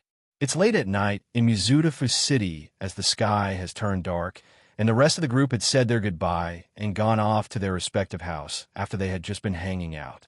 Momo is just being picked up by her driver. Tetsu, Kendo, Setsuna, and Izumi had gone to the train station, and Setsuna and Hananuki had gone to catch the next bus, leaving Hatsum and Izuku alone. Both of them walked over to the side of the road as they were heading to the station, too. Izuku had been staring at Hatsum's phone that he borrowed as he typed the word Aldera bounty into his search engine and found that the website had been erased, thanks to the work of Katsumi and Tashinori. Hatsum stared at her phone, looking at the website being completely erased, and made a comment. Well, guess that little internet challenge has been banned now. Truth be told, I didn't expect that they erased the website this quickly. If I had to guess, Principal Nizu is the one who helps them see how it's gone out of control with that last challenge. Hatsum then fished out of her school bag a phone and handed it back to Izuku. You're lucky that my friend in class had the exact same model as your phone. It was actually Izuku's plan to ask Hatsum's phone and give the fake one to Principal Nizu after he got punched by Katsumi. She figured that if she handed her phone, then the teacher or the principal might get suspicious. So she suggested that he was using a new phone that was not one of theirs to avoid suspicion. It's not that difficult. Borrow your friend's phone, copy the data with mine, and they never see it coming. Izuku turned on his phone and unlocked it before he ran through the text message that was coming simultaneously. Still, I gotta ask, someone must be running it for you, aren't you? Hatsum asked, knowing that there's no way he can run it on his own while staying in class. Maybe, Izuku answered vaguely, but it was more than enough for her to know the truth. Hold on, Hatsum asked while they kept walking. If you knew that the website isn't going to last, and this will put a target on your back with them even more, then what's the point of all of this? Because all I see is just you wasting your money. True, but at least I get one thing in return. And what's that?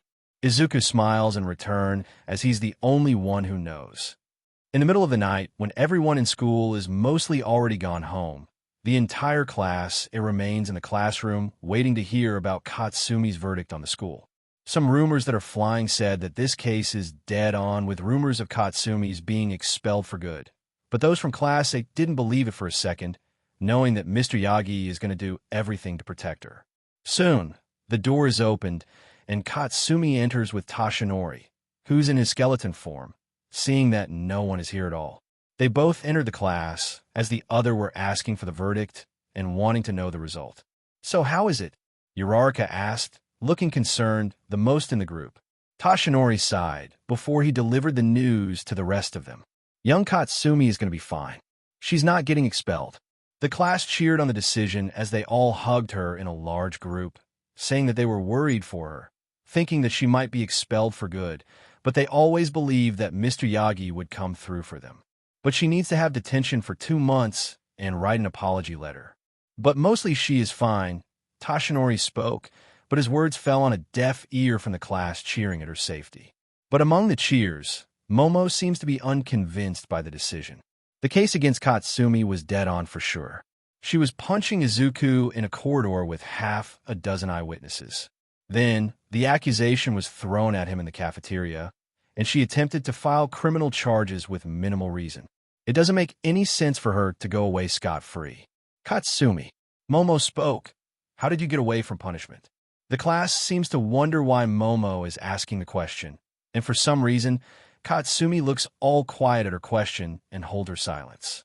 Momo, what's wrong? I meant Katsumi is fine, so there's no need to worry about the detail. Hagakure replied. But Momo refused to believe that.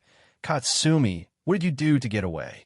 Young Yaoyorozu, I know full well that the punishment and the evidence are enough to get you expelled or even get you into prison, and I know that you won't be here escaping punishment without doing something in the back. What are you talking about? She cut a deal with Principal Nizu. Momo answered before she made her way to her. So I'm going to ask you, Katsumi, what did you do? Flashback start. So, Miss Katsumi. Principal Nizu spoke, joining his paws together on his desk. I'm sure that we must have known about the riot in the cafeteria just now. Katsumi could only stay silent, looking down at her feet, knowing that she was caught dead right now.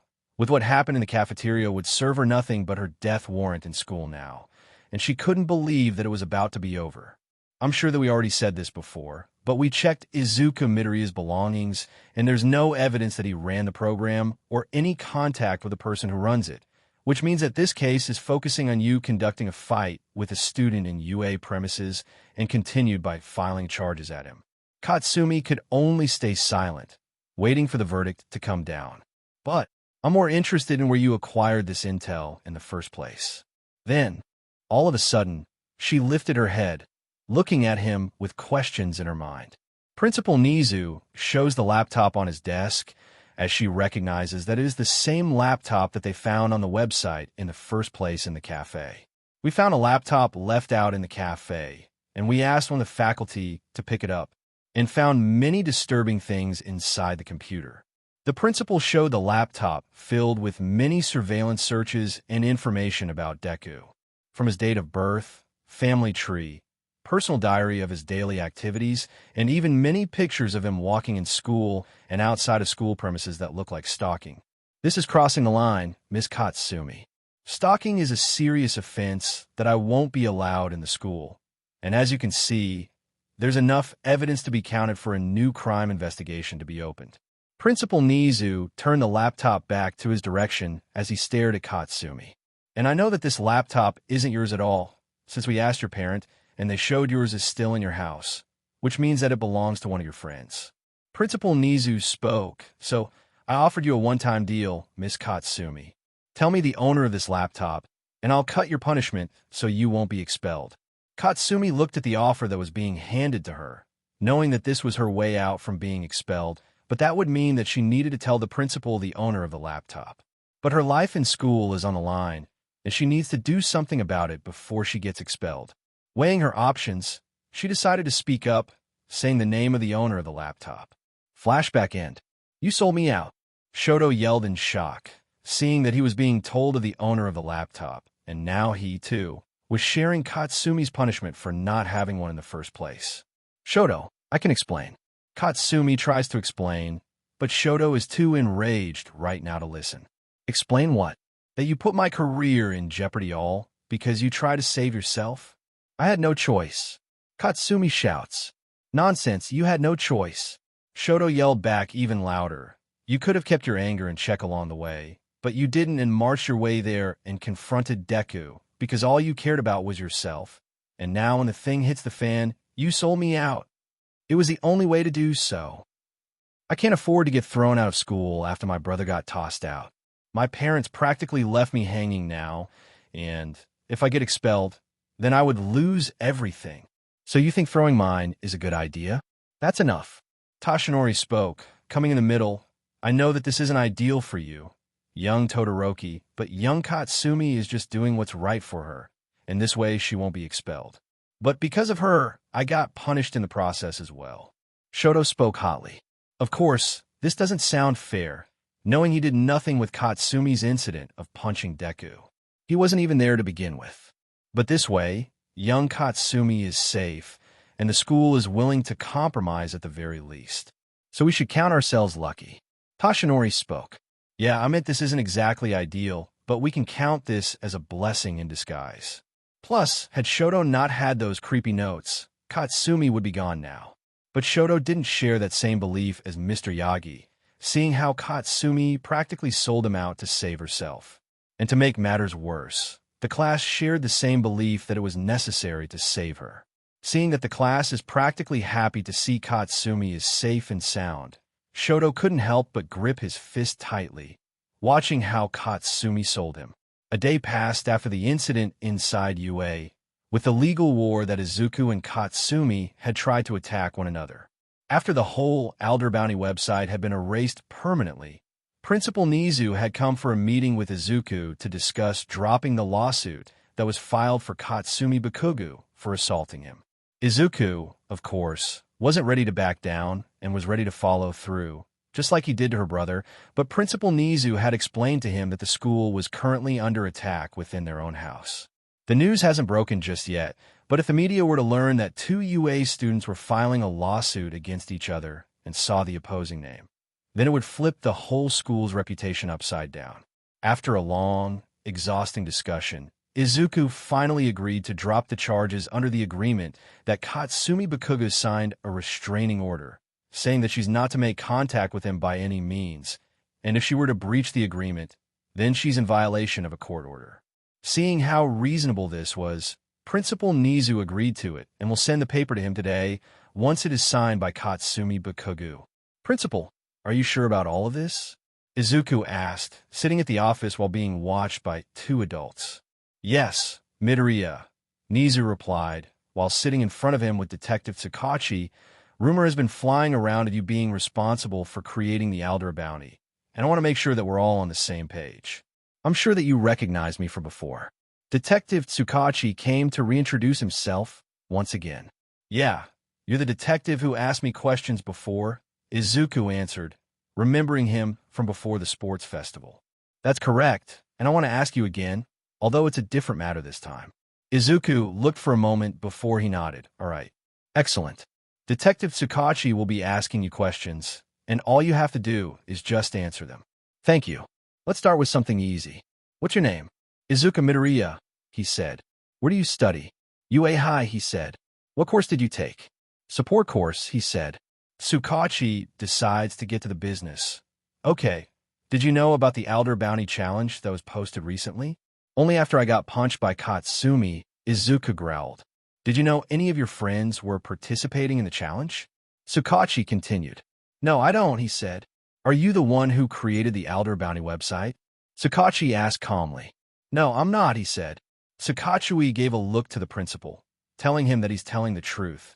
So he decided to ask another question. What's your opinion on the website itself? My opinion? He asked. I think whoever created that website is trying to make an example for those who put themselves above the rules and consequences. They all thought that they were better than everybody else, that they could do anything to anybody until they realized that they were living in the same place as all of us are, and the rules apply to them as well. You're saying that the Elder Bounty is a good cause? I'm saying that they got what they deserve, even if it's just a small fraction of what they should be falling to them. Are you saying that they too committed the same type of action just like Bakugo to you? Before? Izuku didn't answer the question and held his silence, which brought both Detective Tsukachi and Principal Nizu to question. Midoriya, do you have any other questions? Tsukachi looked at him, knowing that he won't answer, and chose to put on hold before, switching to another question. Did you know anyone who could have created the website? Izuku took a pause before he gave his answer. Yes.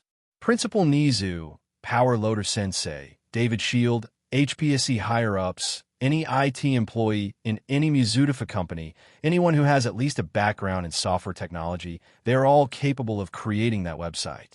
Are you saying that I did create that website? Principal Nizu asked curiously. I'm saying that you had the resources and the money to do so, Izuku asked accusingly him. That brought Tsukachi in question since Izuku did had a valid point. Anyone could have made that website and run it however they pleased, but for Midoriya alone to do so is impossible, since the website is running 24/7, and for someone who's in high school to operate such thing would be next to impossible, since he won't have the time. Anything else? He asked, looking at Detective Tsukachi in question. No, I think that would be all, Tsukachi answered, ending the interrogation. He bowed before turning on his heels and walking out of the room. As soon as the large wooden doors closed behind him, Tsukachi and Principal Nizu looked to one another. Well? Principal Nizu asked, wanting to know the truth of those answers. For what it's worth, the boy is a rather honest kid. The detective answered. Most of everything he said was true. Most? Nizu gave him a concerned look. The time when I asked whether the Class A was involved or not, he didn't want to answer that question, and we can't exactly force him to answer the question without any cause. Interesting. Nizu rubbed a paw to his chin. I had my suspicions about it. I pulled out their file, and it turns out that they too were in the same school as Katsuki Bakugu and Izuku Midoriya, but I don't have any evidence that they participated in committing such an act. For now, we should just stick with our original plan and keep our distance. We were already pushing it with that interview of yours. Principal Nizu spoke. Indeed, for the time being, let's not do anything else so rash. Detective Tsukachi added, I'll keep you up to date if something else comes up in my investigation. With that, Detective Tsukachi made his exit, leaving Nizu alone with his thoughts. After a brief moment of contemplation, the man walked over to his desk and sat down in his chair. After he was done with the meeting, Izuku headed back to the studio and met with Hatsum, who had somehow taken a break from working on her invention on her side of the table and was sitting at her desk while looking at him who had just come. As far as he knew, she had never once taken a break from working, except for a shower and to eat. Hatsum, whatever it is, I'm not in the mood. I had a long day, and if it's okay, I just don't want to take any requests right now and work on my things. Izuku replied after his long day of negotiating with the principal. Well, too bad, because you got a customer looking for you. Hatsum responds. And why can't you just take it? You've taken half of my request in the last couple of days. You can't be bothered to take one more. Because she's looking for you specifically. Hinting at Hatsum's firm tone, he knew that whatever customer he had, it would be someone serious for her to not want to take the request.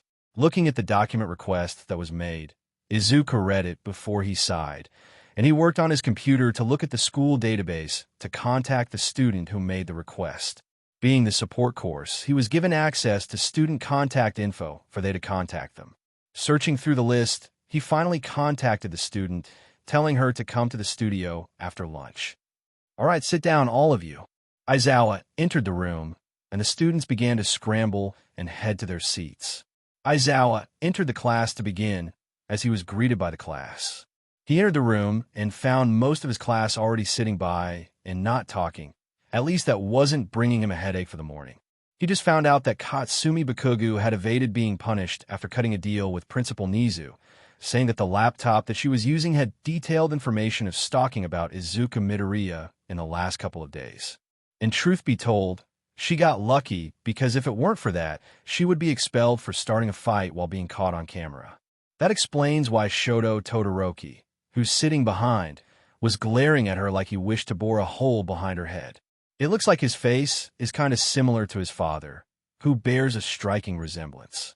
Before we got started for today, I have some announcements to make, Aizawa said, and the student began to give him undivided attention. Katsumi, Aizawa called out her name, and she just looked up while grunting that her name was being called out. After the stunt you pulled in the hallway, you should be expelled for starting a fight and punching a student, not to mention the incident before that. But right now UA is under criticism and the school has offered a compromise, Aizawa explained, and he pulled a paper from his folder. This is a restraining order made by both school and Midoriya, stating that you won't make any contact with Midoriya under any circumstances. You won't text him, you won't call him, you won't even be allowed to make any contact with him, Aizawa explained, and that of course enraged Katsumi. What, you can't do that? Katsumi exploded, and suddenly she was being strangled by Aizawa's scarf. I can and I will. This is mandatory for you after you decided to throw a right cross to Midoriya's face. Aizawa walked to her desk and placed the paper on her desk for her to sign. She pushed the paper off her desk. I'm not signing it. I don't think you understand. Aizawa began to explain. Refusing to sign this paper means that Midoriya gets to resume his lawsuit, and that puts you through a compromising situation, seeing how your brother is sitting on Tartarus and you're about 1 second away from joining him. You punched him in the face after trying to assault him, and then you filed a lawsuit against criminal conspiracy, thinking that Midoriya might be responsible for the creation of the website, and then you shouted it out to the cafeteria, and now people know about it, which puts us 1 step away from the media to learn about it, even though we knew that it was nonsense. So why don't you go ahead and sign, so we can resume this class? Aizawa pressed on. Katsumi growled in silence before she grabbed her pen and quickly signed it before handing it to her teacher. Now that's over, we could finally discuss the important matter. Aizawa picks up the paper and walks back to the podium. As you all know, you've already completed your internship program. We're going to move to the next part of the program. We're going to be having a summer camp this week.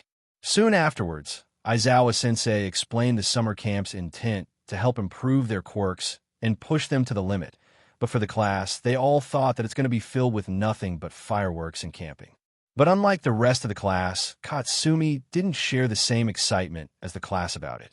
She was still pissed about Deku getting away from punishment that he deserved, and now she was being humiliated by the whole school. Well, she's had enough about it. She had been too quiet about it, but she still had a card that she hadn't played that could bring Deku's entire reputation to dust. The plier that she found in Deku's toolbox, which was in her locker. The one that she suspected to related to Principal Daisuke's car accident. If she can somehow prove that it's the same cutter that's responsible for it, he's bound to get expelled and arrested for murder. After the class is over, Katsumi quickly heads out of the class, not wanting to stay around with the class. She was too busy planning for finding how the plier is connected to it that she didn't hear the class calling her name. Whilst talking in the hallway, she felt all eyes were on her. She realized this more often ever since they found out that the website that targeted her brother had disappeared, and they all suspected that she was the one who was responsible for it. But the looks that they gave her is filled with disdain and pissed look, one that her brother would give to those extras, and not the other way around. She's the one, right? Yeah. The one who erased the website. I heard that Yosuke got around yin 10.000 last week. Tashiki from the second year got yin 15.000. F it, I found out about the website too late. Why'd you have to know about it too, anyway? I haven't made the withdrawal just yet. I got around yin 30.000 in there. Me too, I still have my money there because of her. TCH, what a selfish woman. Katsumi growled in anger, hearing how she was the reason why they were broke and out of money this weekend because of her. They were the ones who used her class and her brother to make a profit by harassing them, and they were pissed. What a selfish person. So what do you want? Izuku sits at the studio, looking at the person who requested him this afternoon. He was just meeting with the principal when he suddenly received a request for a costume change, and he looked at the person who had made the request. Standing in front of him, Momo Yarozu, with her arms folded in front, is looking down and acting all nervous with standing close to Izuku. She knows that she's in need of support gear right now. But the problem is that most support course students aren't interested in handling orders coming from the Class A Hero course, seeing how they got caught in the scandal. With no one else to turn to, her only option is to go to Hatsum or Izuku, and knowing how Hatsum might know about her, judging by how she looks at her regularly, she was left in no choice but to go to Izuku right now. I need your help. Momo spoke timidly. It's actually quite interesting to see the heiress acting like a scared kid who got caught stealing a cookie from the cabinet. And what would that be? Izuku asked dryly. Momo rustled her hands through her bag and found the design that she had put in the request before and wanted to show him. It's actually something like this. She showed a design of her blueprint, which resembled a tablet. I'm having trouble with memorizing the components necessary for creating objects with my quirk, and sometimes I can't seem to recall what component goes with what, and mixing something unknown would be dangerous. So I have an idea of creating a computer just for finding a component series for my quirk needs. I just needed to type the object, and the computer would give me the list component needed for me to do. So you want me to make what? A wrist computer? He asked dryly. Something like that. But actually I was hoping you would have some idea to make it more compact and easy to wear. Momo replied, wearing a tablet on my hand all day would be too hard for me to go, and it might get in the way while I'm doing patrol. Izuku didn't answer her request just yet and just stared at her completely, not showing interest in taking the request, but listening to her idea only. He's having a hard time accepting this request in the first place.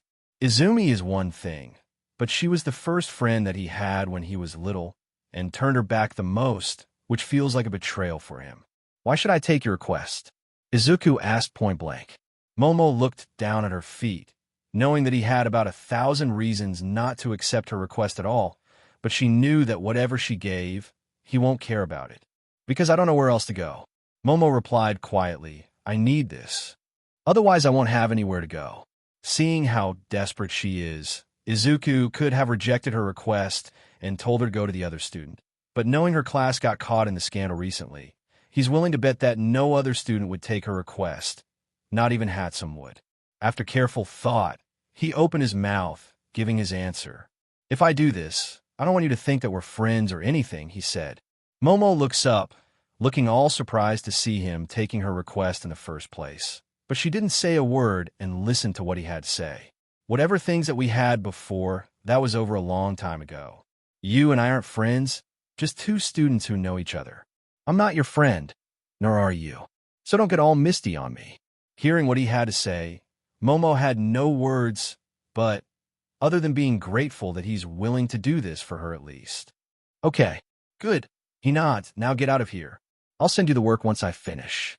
He immediately turned his attention back to his invention on the desk and did not even bother to turn and say a word to her, but she knew that this was a start at the very least, that she should be grateful to whatever chance he might give to her. Tashinori sits at his office quietly after a lunch break. Normally, teachers would have to go to their class and start for today, but he had a day off today, and there's no heroic course for today, which means that he could relax and enjoy the day.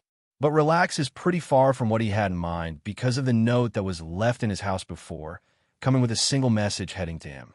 I know. He had no idea what this message meant. What does it mean when the messenger sends a cryptic message saying that this mysterious person knows about him? Is it about his secret with One for All?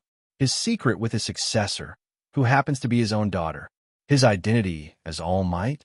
He had no idea what this message meant. For all he knew, it could be anything, and yet he still had no idea who sent this message. I know, he muttered, repeating those words over and over again until it made sense. What does he know specifically that the messenger would want anything to do with him? As the #1 hero, he knows a lot of things that most heroes don't have access to certain information.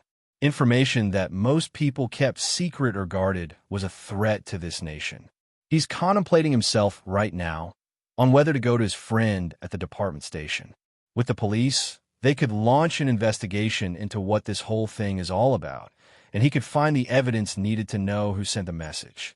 But it could be something related to what he didn't do to his stepson, which is opening the can of worms that he wants his friend, Tsukachi, not to know about, especially after he just lied to Principal Nizu at the sports festival.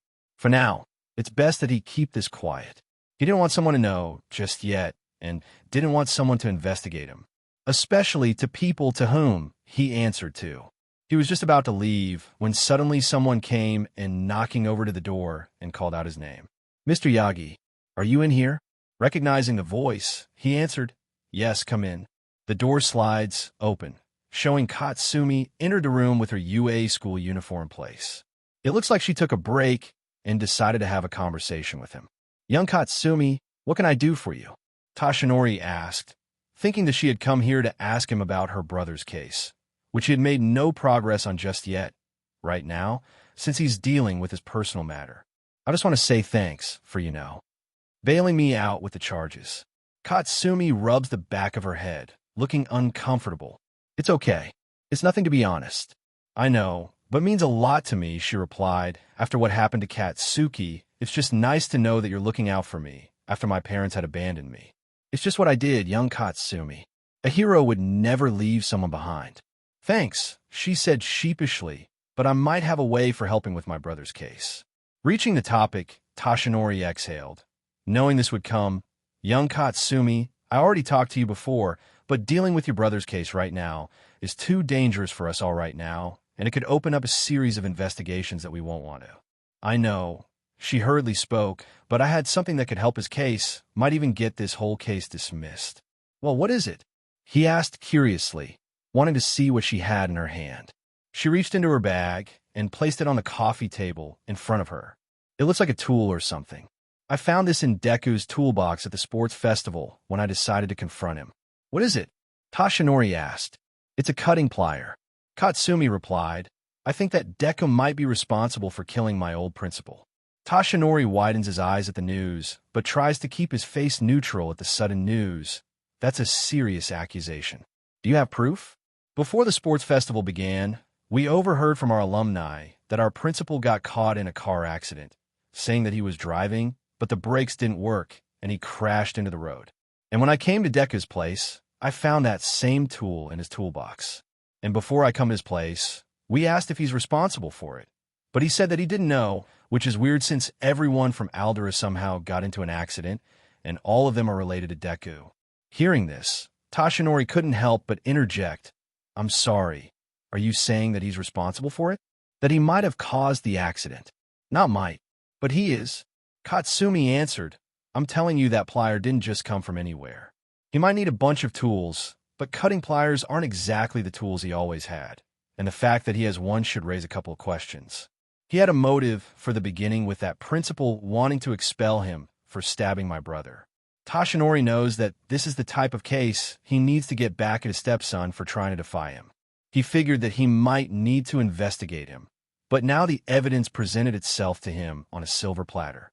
It's a good thing that young Katsumi is still here and not yet being expelled when she presented this evidence. Who knows what might have happened had she turned this in later on. Grinning his face, Tashinori smiles as he answers, "Okay, I know someone who can help us." The final exam has passed, as most students are busy with their tests and working their way up to pass for this semester. No one could take their eyes off the upcoming test, as they're busy cramming their brains with information and training their bones. Class A is also preparing for their written exam, and fortunately, they all managed to pass the first half of the exam. However, there's still the second half that they need to complete. As expected, Izumi, Ida, Katsumi, and Yaoyorozu had the top scores overall. With that particular hurdle now out of the way, all that was left for them to do was to make it through the practical portion, and they would be home free. Everyone stood in front of the arena wearing their respective hero suits, as they were all looking forward to participating in this match today. Not only Class A, but for some reason Class B were also joined up for today in the same arena. Congratulations on making it through your written exams without any failures. But as you all know, that was only half of the story. Today, all of you will be taking part in the practical portion. I expect you all to do your best," Aizawa said to the students as they all stood in front of the main training center. So why are all of the teachers here?" Kaibara asked what everyone else seemed to be thinking. "No doubt a few of you did a bit of scouting and information gathering before today to see what you're going to be up against, right?" Aizawa asked, knowing that some of his students had already heard what the exam is going to be. "We're fighting those robots from the entrance exam, right?" Mina stated with a wide grin. The acid user grins, thinking about how easy this test is going to be. "Wrong. Huh?" Everyone blinked in confusion. Actually, Principal Nizu interjected after appearing from out of nowhere. "For various reasons, this year's test will be completely different, my young pupils." "Wait, what?" "There will be a new focus on the exams for you all. You will be focusing on both teamwork and combat with actual people." "So what does that mean for you?" "You students will be working in pairs, and your opponents will be members of our esteemed faculty. Isn't that fabulous?" "What? Huh? Come again?" "All right, class, listen up." All eyes turned to Aizawa, who had Nizu riding in his scarf. The plan for the finals was to have teams of 2 go up against one of us pros. Additionally, your partners and opponents have already been chosen. They were determined based... Don't have the time to get into. Aizawa explained with a slight grin on his face. "We'll begin with Class A first, then we'll move up to Class B. The matchups are as follows. Sato and Kirishima versus Cementos. Tsuyu and Tokoyami versus Ectoplasm. Ida and Ojiro versus Power Loader. Shoto and Yaoyorozu versus Eraserhead. Uraraka and Aoyama vs 13. Mina and Kaminari versus Nizu. Koda and Jairu vs Present Mic. Hagakure and Shoji versus Snipe. Mineta and Siro versus Midnight. Izumi and Shoka vs All Might. Looking at the pair, some of them were groaning, thinking that they had a bad matchup with the teacher, while others were pumped, seeing that they finally got to test their ability against a pro hero. However, one particular student wasn't satisfied with the pairing at all. "The hell? Why am I not up there? Katsumi shouted, looking enraged to find that her name is nowhere to be found. You look surprised? Kendo asked sarcastically. Due to the recent incident that happened, we don't think that you can be trusted with pairing up against the class at the current state, and having 3 members in a team would give a major handicap. Principal Nizu answered. Plus, we have something extra planned for after the exam is over for all of you. Huh? This time, not only were the students looking confused, but the teacher was as well, seeing how they weren't in the loop with the principal's plan or what he had in mind. Even Aizawa, who is his trusted employee, seems to be confused, not knowing what he's planning. Power Loader has come with something intriguing recently and has caught my attention as well, so we decided to use this final exam as a testing arena as well. A testing arena? Come on in. Principal Nizu spoke loudly for his guests to enter. They all turned to where the gate the teacher entered the arena just now, as they could hear a stepping sound coming from it. Everyone turned their gaze and was absolutely shocked by what they saw. And Kendo in particular felt a shock as she recognized who it was. Green hair, black jacket, white t-shirt. There is absolutely no denying who this person was. I'm sure that many of you know who he is already. But please, allow me to introduce you to the current winner of the sports festival this year. Our special guest for the day is Izuku Midoriya, Nizu announced with a smile on his face. Standing in front of them, Izuku walks by with a smirk on his face as he stares down at his fellow students. So, this was the end of part 6 of this series. Stay tuned for next part of this series, and if you like this video, don't forget to like, share, and subscribe to our channel. Until next time.